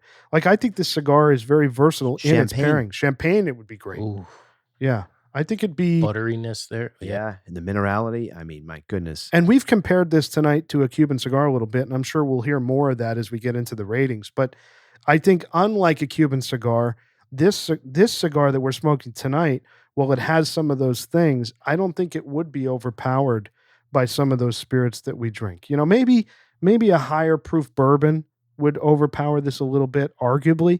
But I think even that, I think it would perform very, very well alongside most everything that we do. I feel Don Fulano would do amazing with this too. I Oh agree. yeah, I think tequila What would do about very well. what with about the this. Netto? The Neta. mezcal, The mezcal? Yeah, the mezcal. possibly Right, the because the that berry, had a the little bit berry of- notes there, the the berry berries, notes that's in right. the Neta, And yeah. you'd be able to, Yeah.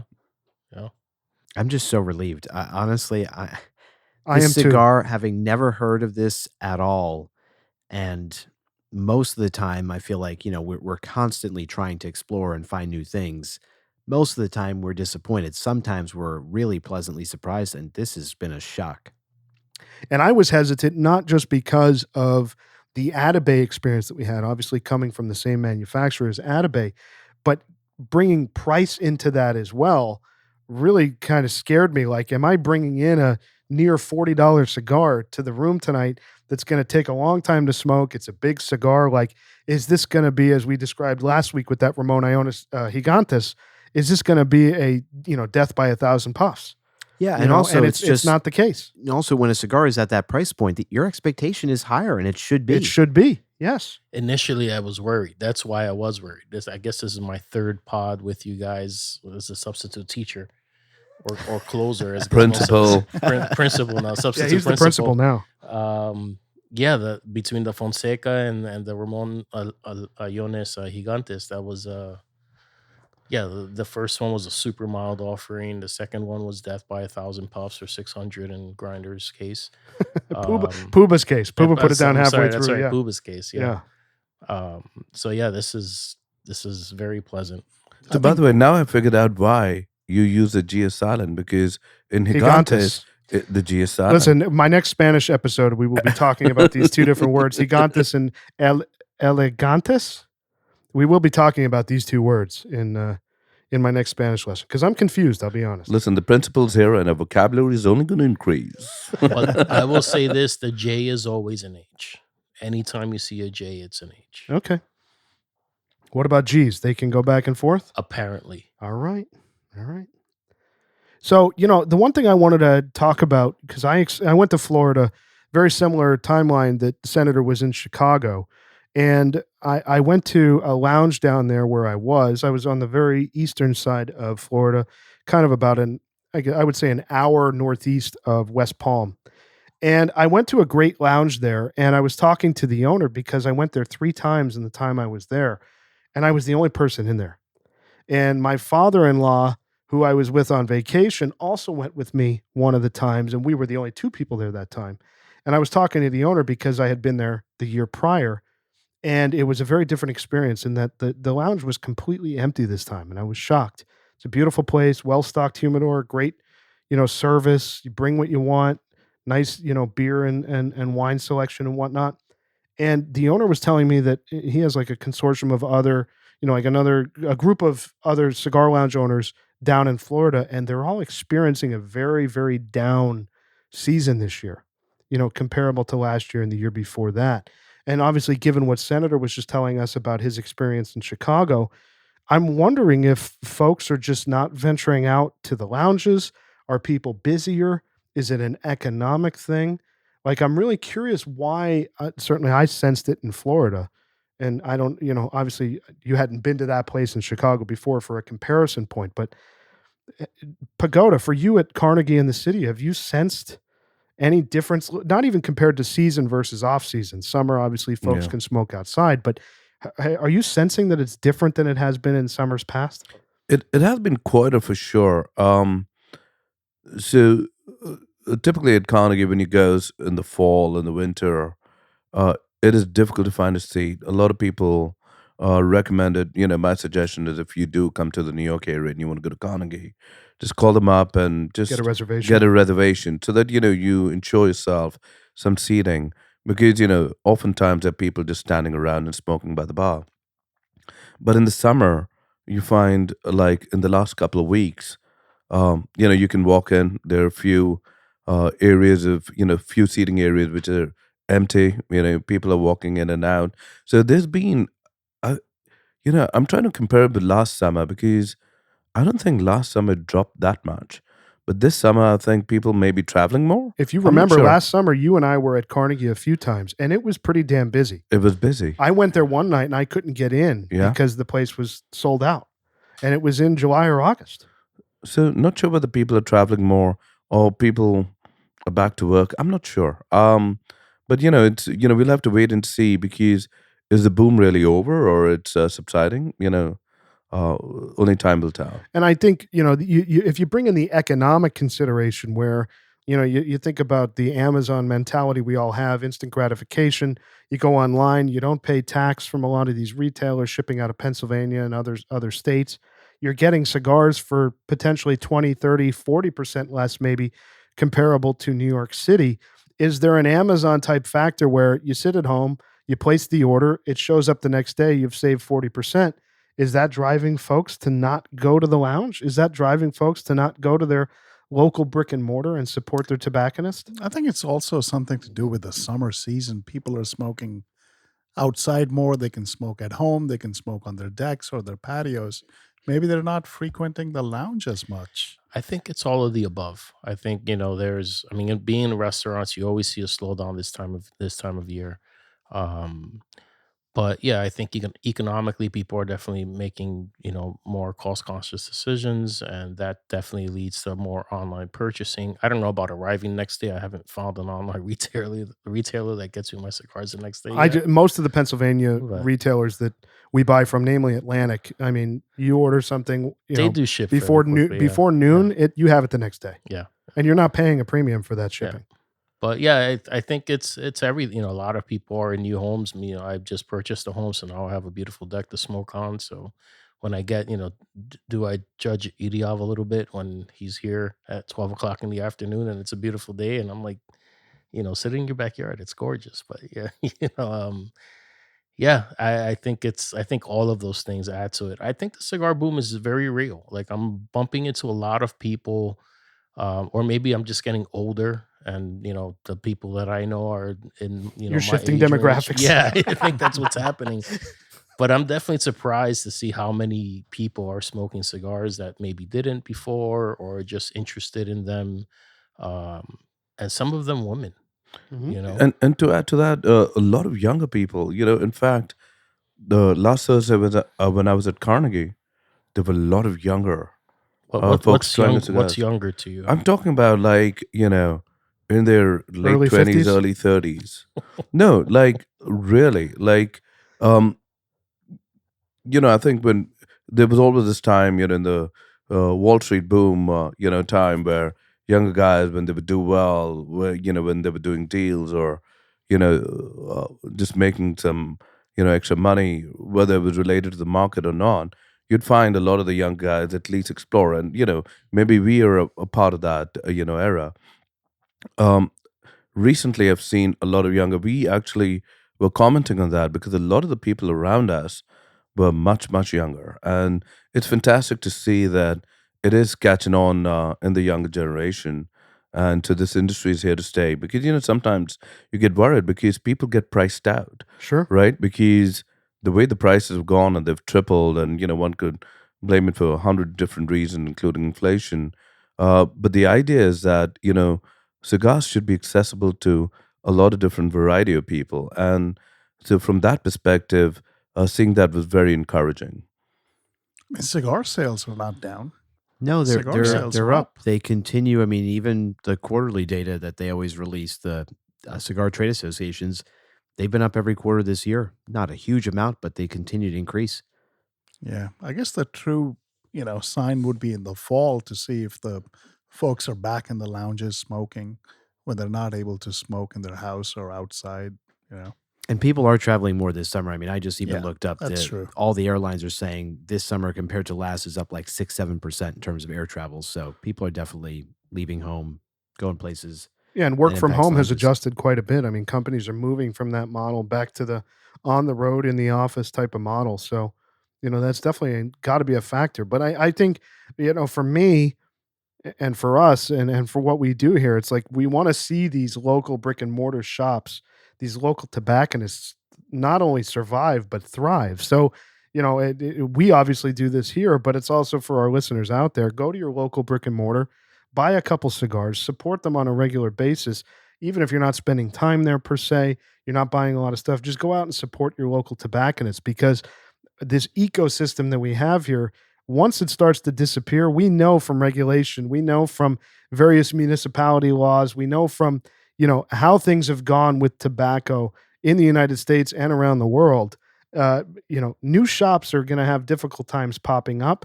So we want to support the ones that have done right by what we do here, and we want to go and buy from them. So I definitely mean, do that. Judge Mehta is only going to live so long. That's true.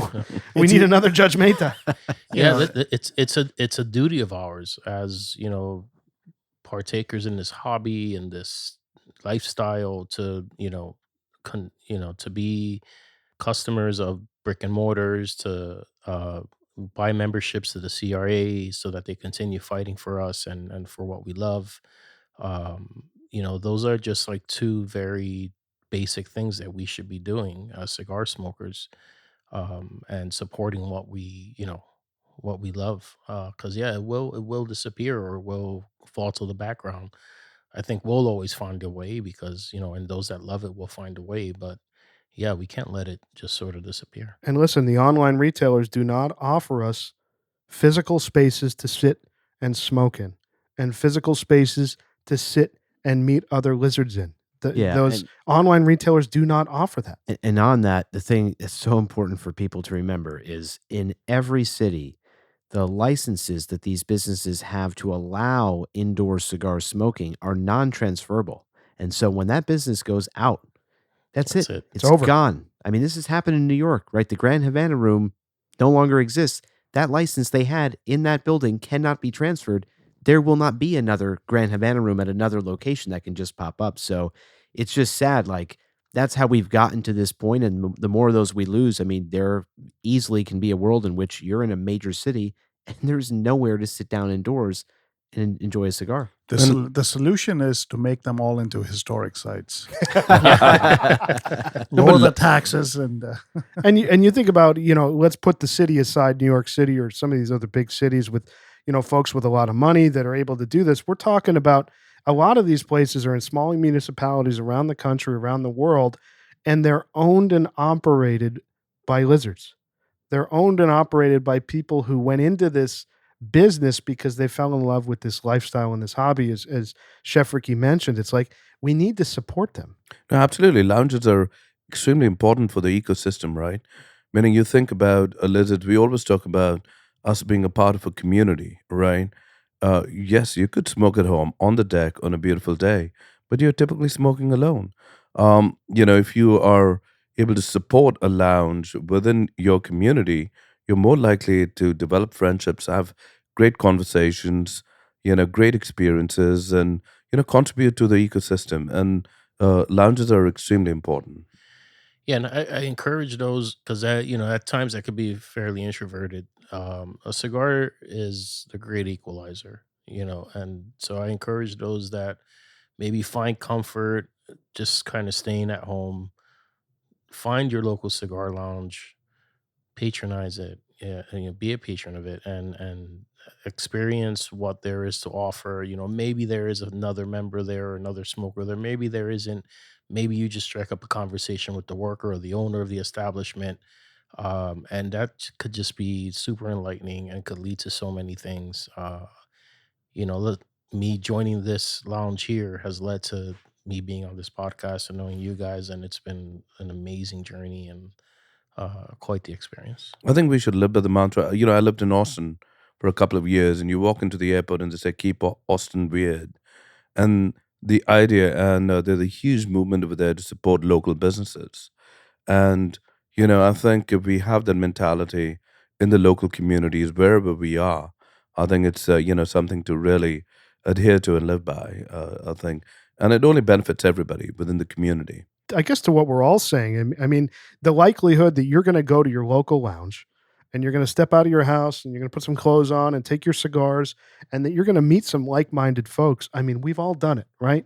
This podcast wouldn't exist had it not been for a local B&M that we all met at. And then now at a second lounge, we met Ricky and all of our friends here at this lounge. It's like, going there and finding those like-minded people, putting an appointment on the calendar, a standing Tuesday, Wednesday, Thursday night of the week that, the group of you get together and, do something like we do. And we just sit together, mics or not, and we smoke and we talk and blow off some steam and talk about what's going on in the world.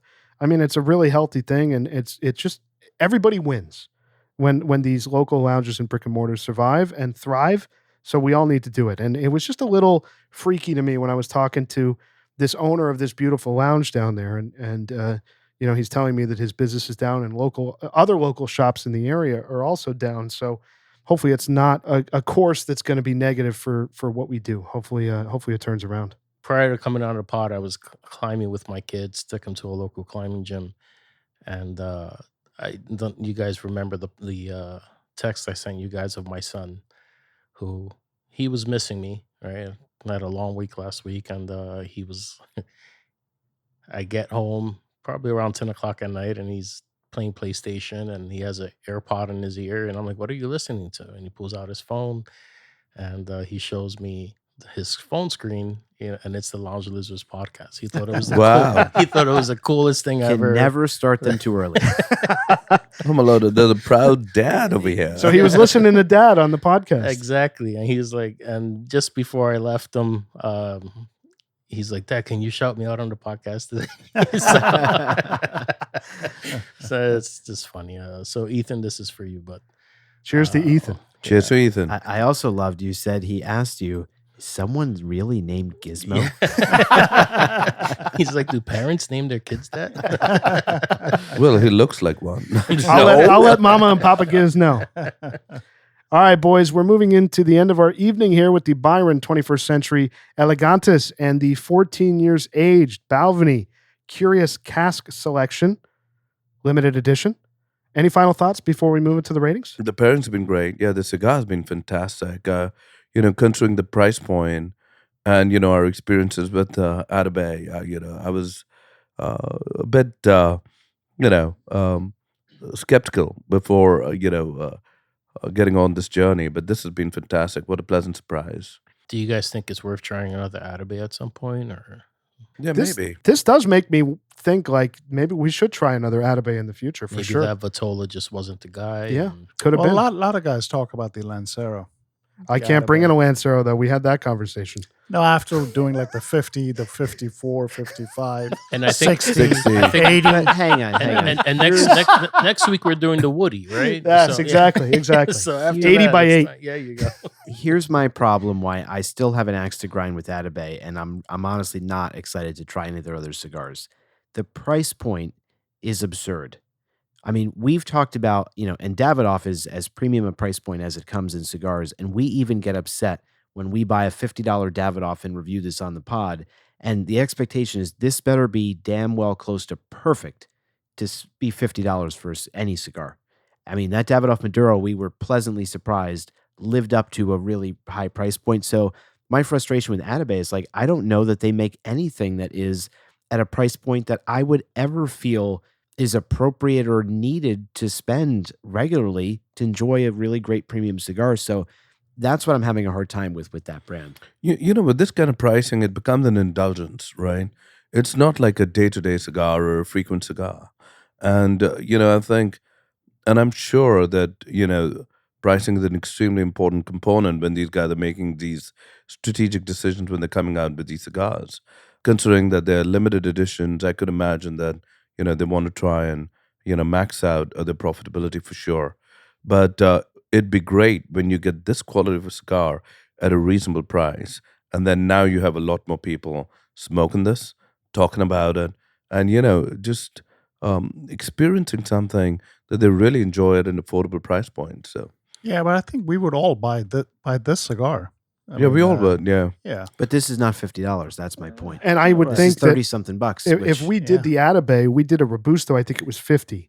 A Toro Extra like we had tonight, something like that, you're probably looking at closer to 60 or Yeah. even $70 now, because we did that 100 episodes ago. The prices certainly have gone up since then. So I would assume that Atabey is going to be a pricey cigar, at a larger Vitola, which is terribly unfortunate.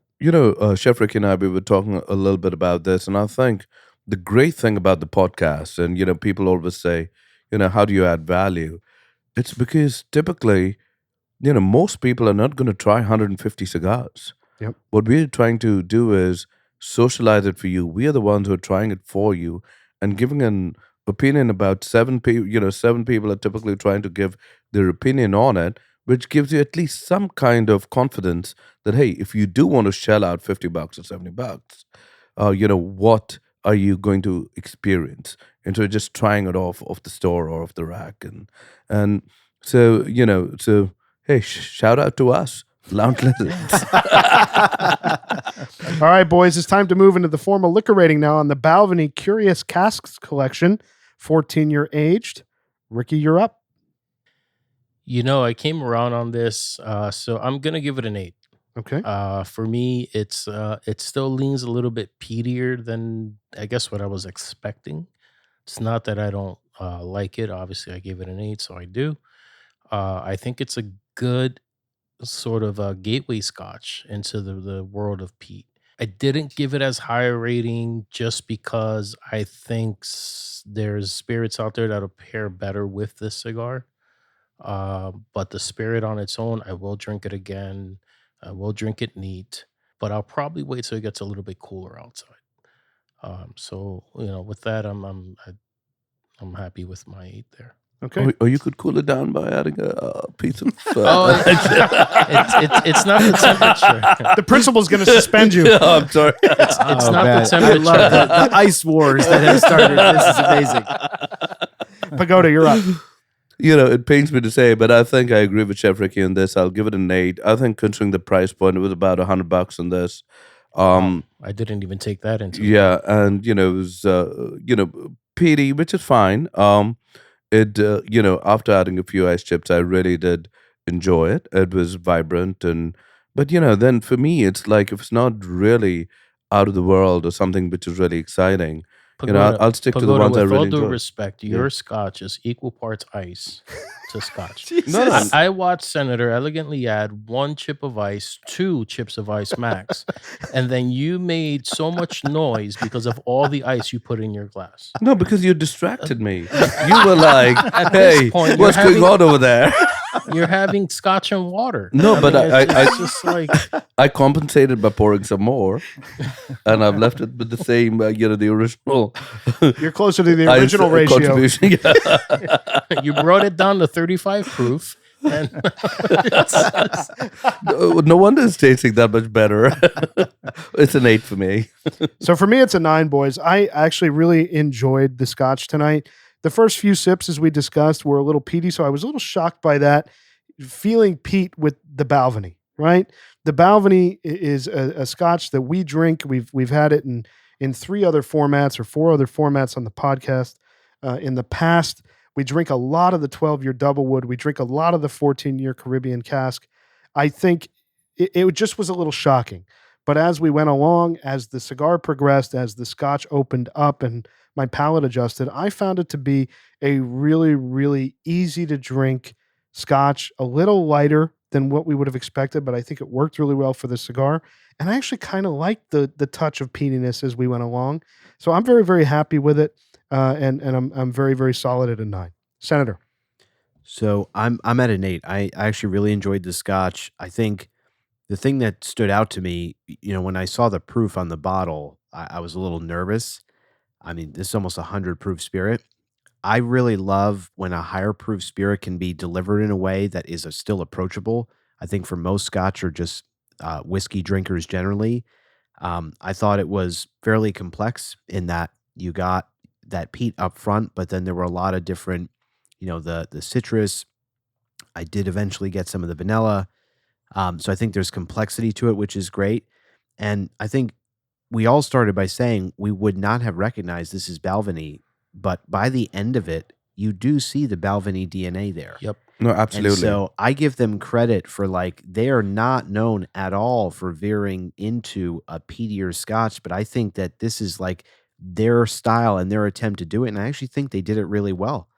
I still got some of the Balvenie notes that I normally would look for and enjoy on the finish, just with that peat. And I thought it was also the right amount. Like as much as we said it was prominent, it never got so overpowering where it ruined the cigar or just the experience of the spirit itself. So I think there's a lot of merit to it. I think anyone who likes Balvenie ought to try it. And I think anyone who likes a peatier scotch and wouldn't normally pick up Balvenie ought to pick up a bottle of this. So a solid 8 for me. Actually, that's a really good point because I know a lot of my friends who are really into peaty scotches, and I think they might really enjoy this. But because Oban does have a little bit of peatiness, I think it's way milder. Like the contribution of peatiness to the drink is more towards the end. I think it comes and it finishes off with a slight peatiness. And for me, the way I look at it is, I would rather get the Caribbean cask, which is slightly cheaper, or the Oban, which is also slightly cheaper than this particular bottle. And that's why it's an 8, because it is a very pleasant scotch. Don't get me wrong, especially with a couple of chips of ice. Woohoo! But yeah, and that's why I said it did pain me to give the 8 rating. But it's been a fantastic experience nonetheless. All right, boys. So that puts the formal liquor rating on the Balvenie Curious Casks Collection, limited edition, 14 years aged, at an 8.3. So let's compare that to the other Balvenie we've done on the podcast. We've done the Balvenie 14-year age Caribbean cask 2 times. First was on episode 3. We didn't rate it. And on episode 72, we revisited it and we gave it a 9.2. The 12-year Doublewood we referenced a few times tonight. On episode 17, we gave that a 9.2. And on episode 100, the 21-year age Portwood Balvenie, we gave a 9.7. So this comes in just around 9 points lower than the Balvenie 14 and the 12-year Doublewood, which both scored a 9.2. I do think that's a fair score, though. I think so. Yeah. And I think factoring in the price at 100, Price. 110, I think it's appropriate. I mean, you're getting a bottle of Balvenie 12-year Doublewood for what, $70? 60. Yeah, $60, $70. The 14-year Caribbean cask, a little bit more than that. That price jump to 3 digits over 100. It certainly factors in there, and I think that's fair. Just curious that the cigars that were paired with those expressions, were they also equally rated as high, or?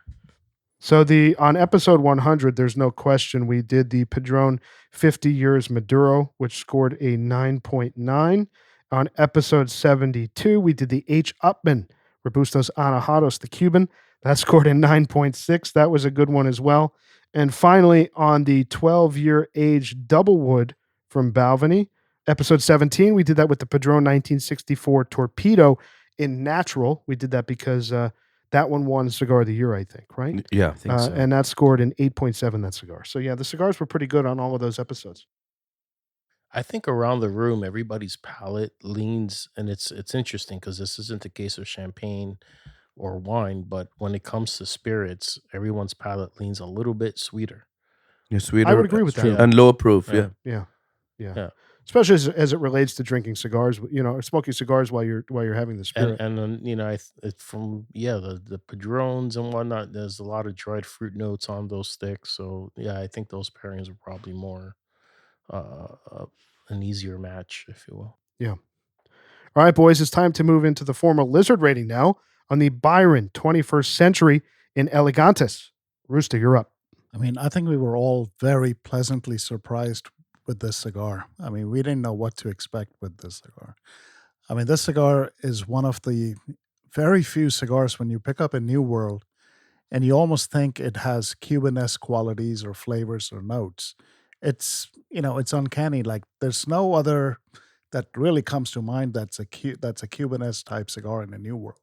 The cigar, it started off kind of a little bit on the milder side for me, but it picked up as it went along. In the halfway point it picked up, and then again towards the end it picked up. The notes that we got, I mean, from the creaminess, the berry note, the shortbread note, I even got like a caramel sweetness. even a little bit of a citrus note in the middle. It was fantastic. Great cigar. Great construction, great draw, great smoke output. I mean, it's everything that you look for in a cigar. So I'm going to give it a solid 9. Senator. What? No, I'm just kidding. I thought like the way you described it, it was like going to be a 20. Senator. I'm in lockstep with Rooster on this. I'm also at a 9. The thing that just stands out, there's not another cigar like it. And those are the cigars I get the most excited about. I mean, we've smoked hundreds of cigars, and when you find something that you wouldn't directly compare to another stick and say, this is, like a Padron Exclusive, or this is like a Davidoff, those are the memorable sticks. And I would definitely smoke this again. I think the larger ring gauge actually worked really well for this cigar. I think like all the creaminess and complexity. I'm going to thank the rest of the group and Tuxedo Timmy. Shout out Tuxedo Timmy. That's right. But the creaminess in this cigar and just the complexity of flavor, I feel like just with the larger ring gauge was perfect to deliver that. I think it was well constructed. We didn't really mention this, but the wrapper itself, invisible seams. I mean, actually like a very beautiful looking cigar. And I think there's something here for everybody, which is not the case, with most cigars. Most sticks are really meant for a certain type of smoker. And I think whether you like a mild cigar, a medium cigar, or even a medium full cigar, there's something to appreciate for everybody here. So a strong 9. And I would love to try more, from this brand. And the last thing I'll say, the price point, I think $30-something at this size and what it delivers is very fair. And so, I hope Atabey maybe takes a page out of Byron's book and comes down in price a bit. But this was a great experience all the way through. So I'm also at a 9. I thought the cigar was fantastic. I think it was a 2-act play, or maybe a 2.5-act play.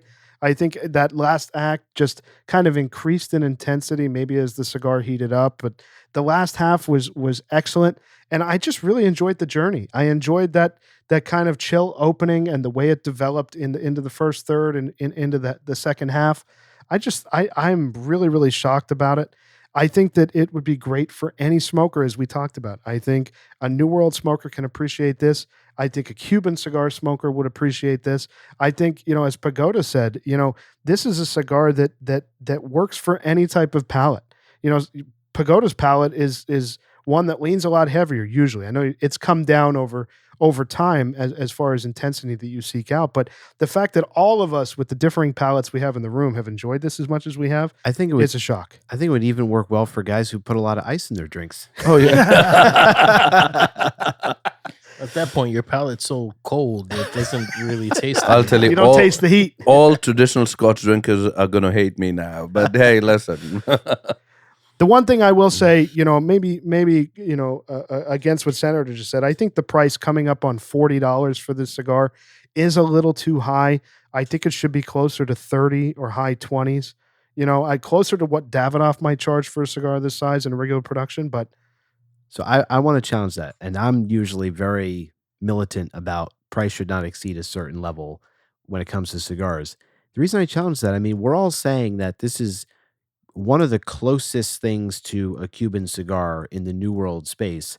And a Cuban cigar that is of this size is going to be $35, $40. I mean, I can't really argue with the price point. I mean, what Cuban cigar in this size would you even compare this to? yeah, but E2. I mean, the size wise. Yeah, size-wise, and that's E2 why is the around price here, yeah. would be similar. I'm also thinking New World, walking into a brick and mortar, buying a cigar. I mean, you can get some of the best Padrones out there. We get 50-year the Hammer Maduros for around $40, when we purchase them. So, there is this question for me of like reaching for a $40 cigar. Is this one going to be the one?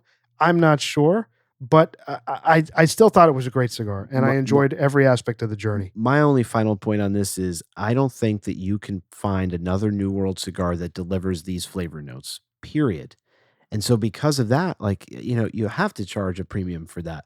as much as I love Padron, there are other more accessibly priced sticks that deliver Padron-esque flavor notes. They don't do it as well as Padron, but there's enough there. I mean, we've talked about the aging room. That's an $8 stick. Padron-esque flavors. There's nothing else that I could point someone to in the New World space and say, if you're not going to spend the $38 on this cigar, you're going to get a lot of those same notes, maybe not as good. I wouldn't know what else to tell them to get. I thought it was great. I mean, we're at the same rating. We're both at a 9, right? The other thing, the combustion on this cigar was fantastic.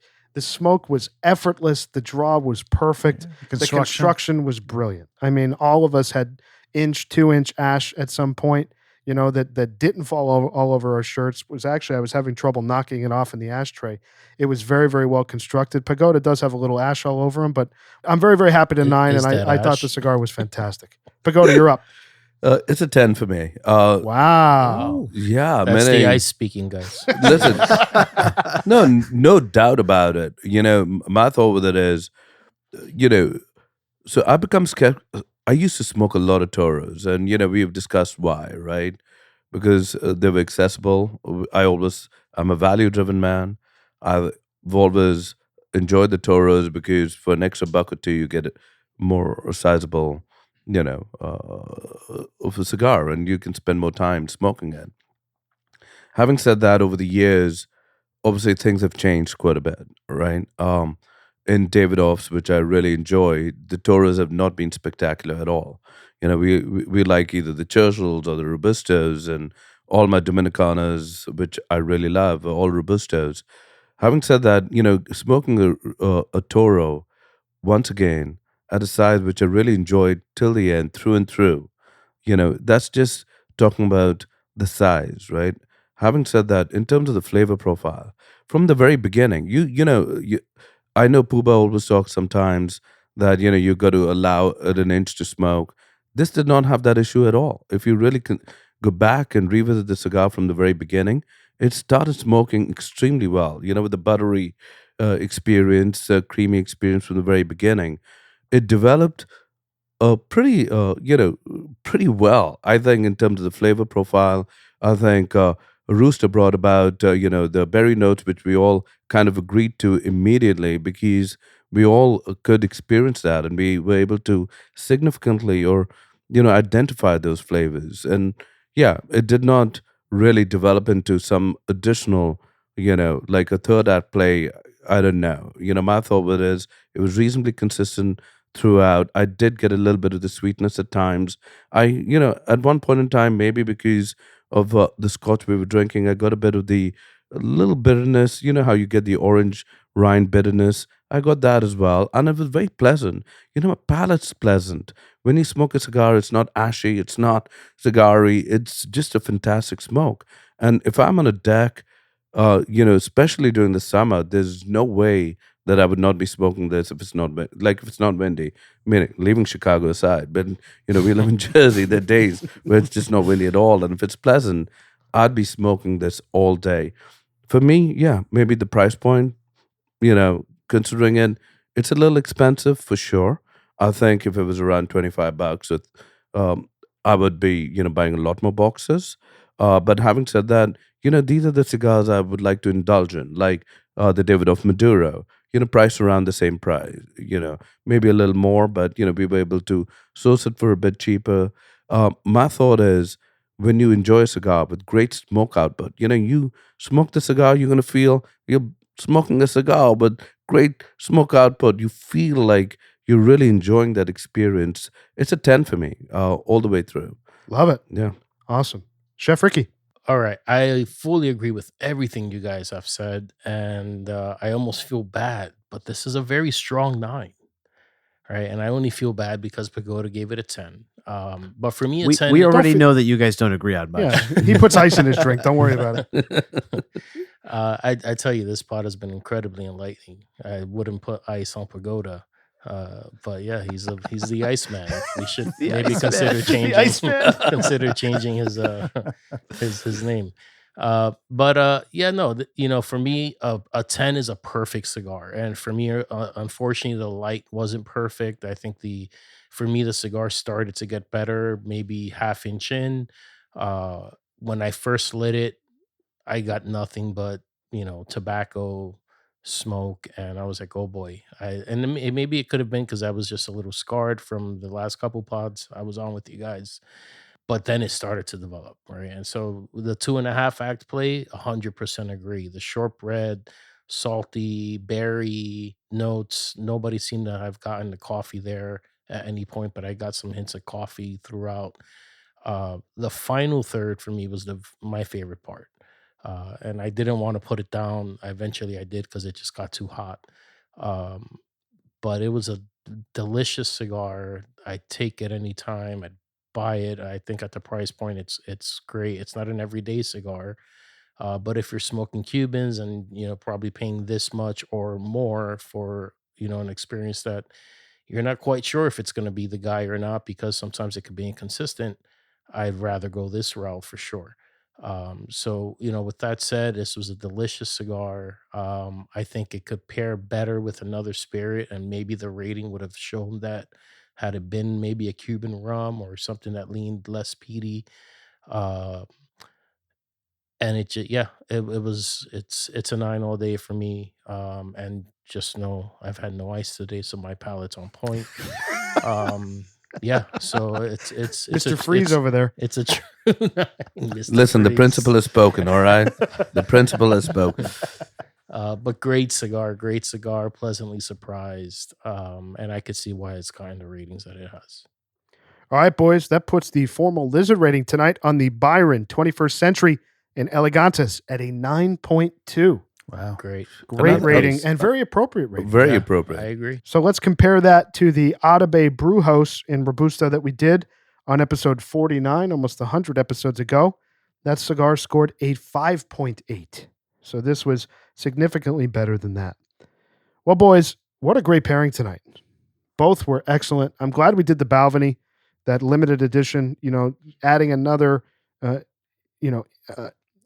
Hit him on his chest, please. He needs ice. Give him some ice.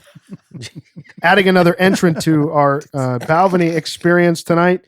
Obviously performed a little bit poorer than the others, but and we have to do the Oban 14, which we've talked about on the pod and we've enjoyed before together, but we've never rated it on the podcast. So It's a we're going 10. to have to do that in the future. All right, boys. So first, I want to shout out 10 with Lizard ice. Dane G, who sent us an email suggesting that we do Byron cigars, specifically this 21st Century Elegantes. So thank you to Dane G. Congratulations to Lizard Siegel out there who won Lizard of the Week. If you want to win, just send us a great email or a voice memo. We're happy to hear what you have to say and play it on the air. And you might win some stuff from us. Of course, thanks to Fabrica 5 for supporting the podcast.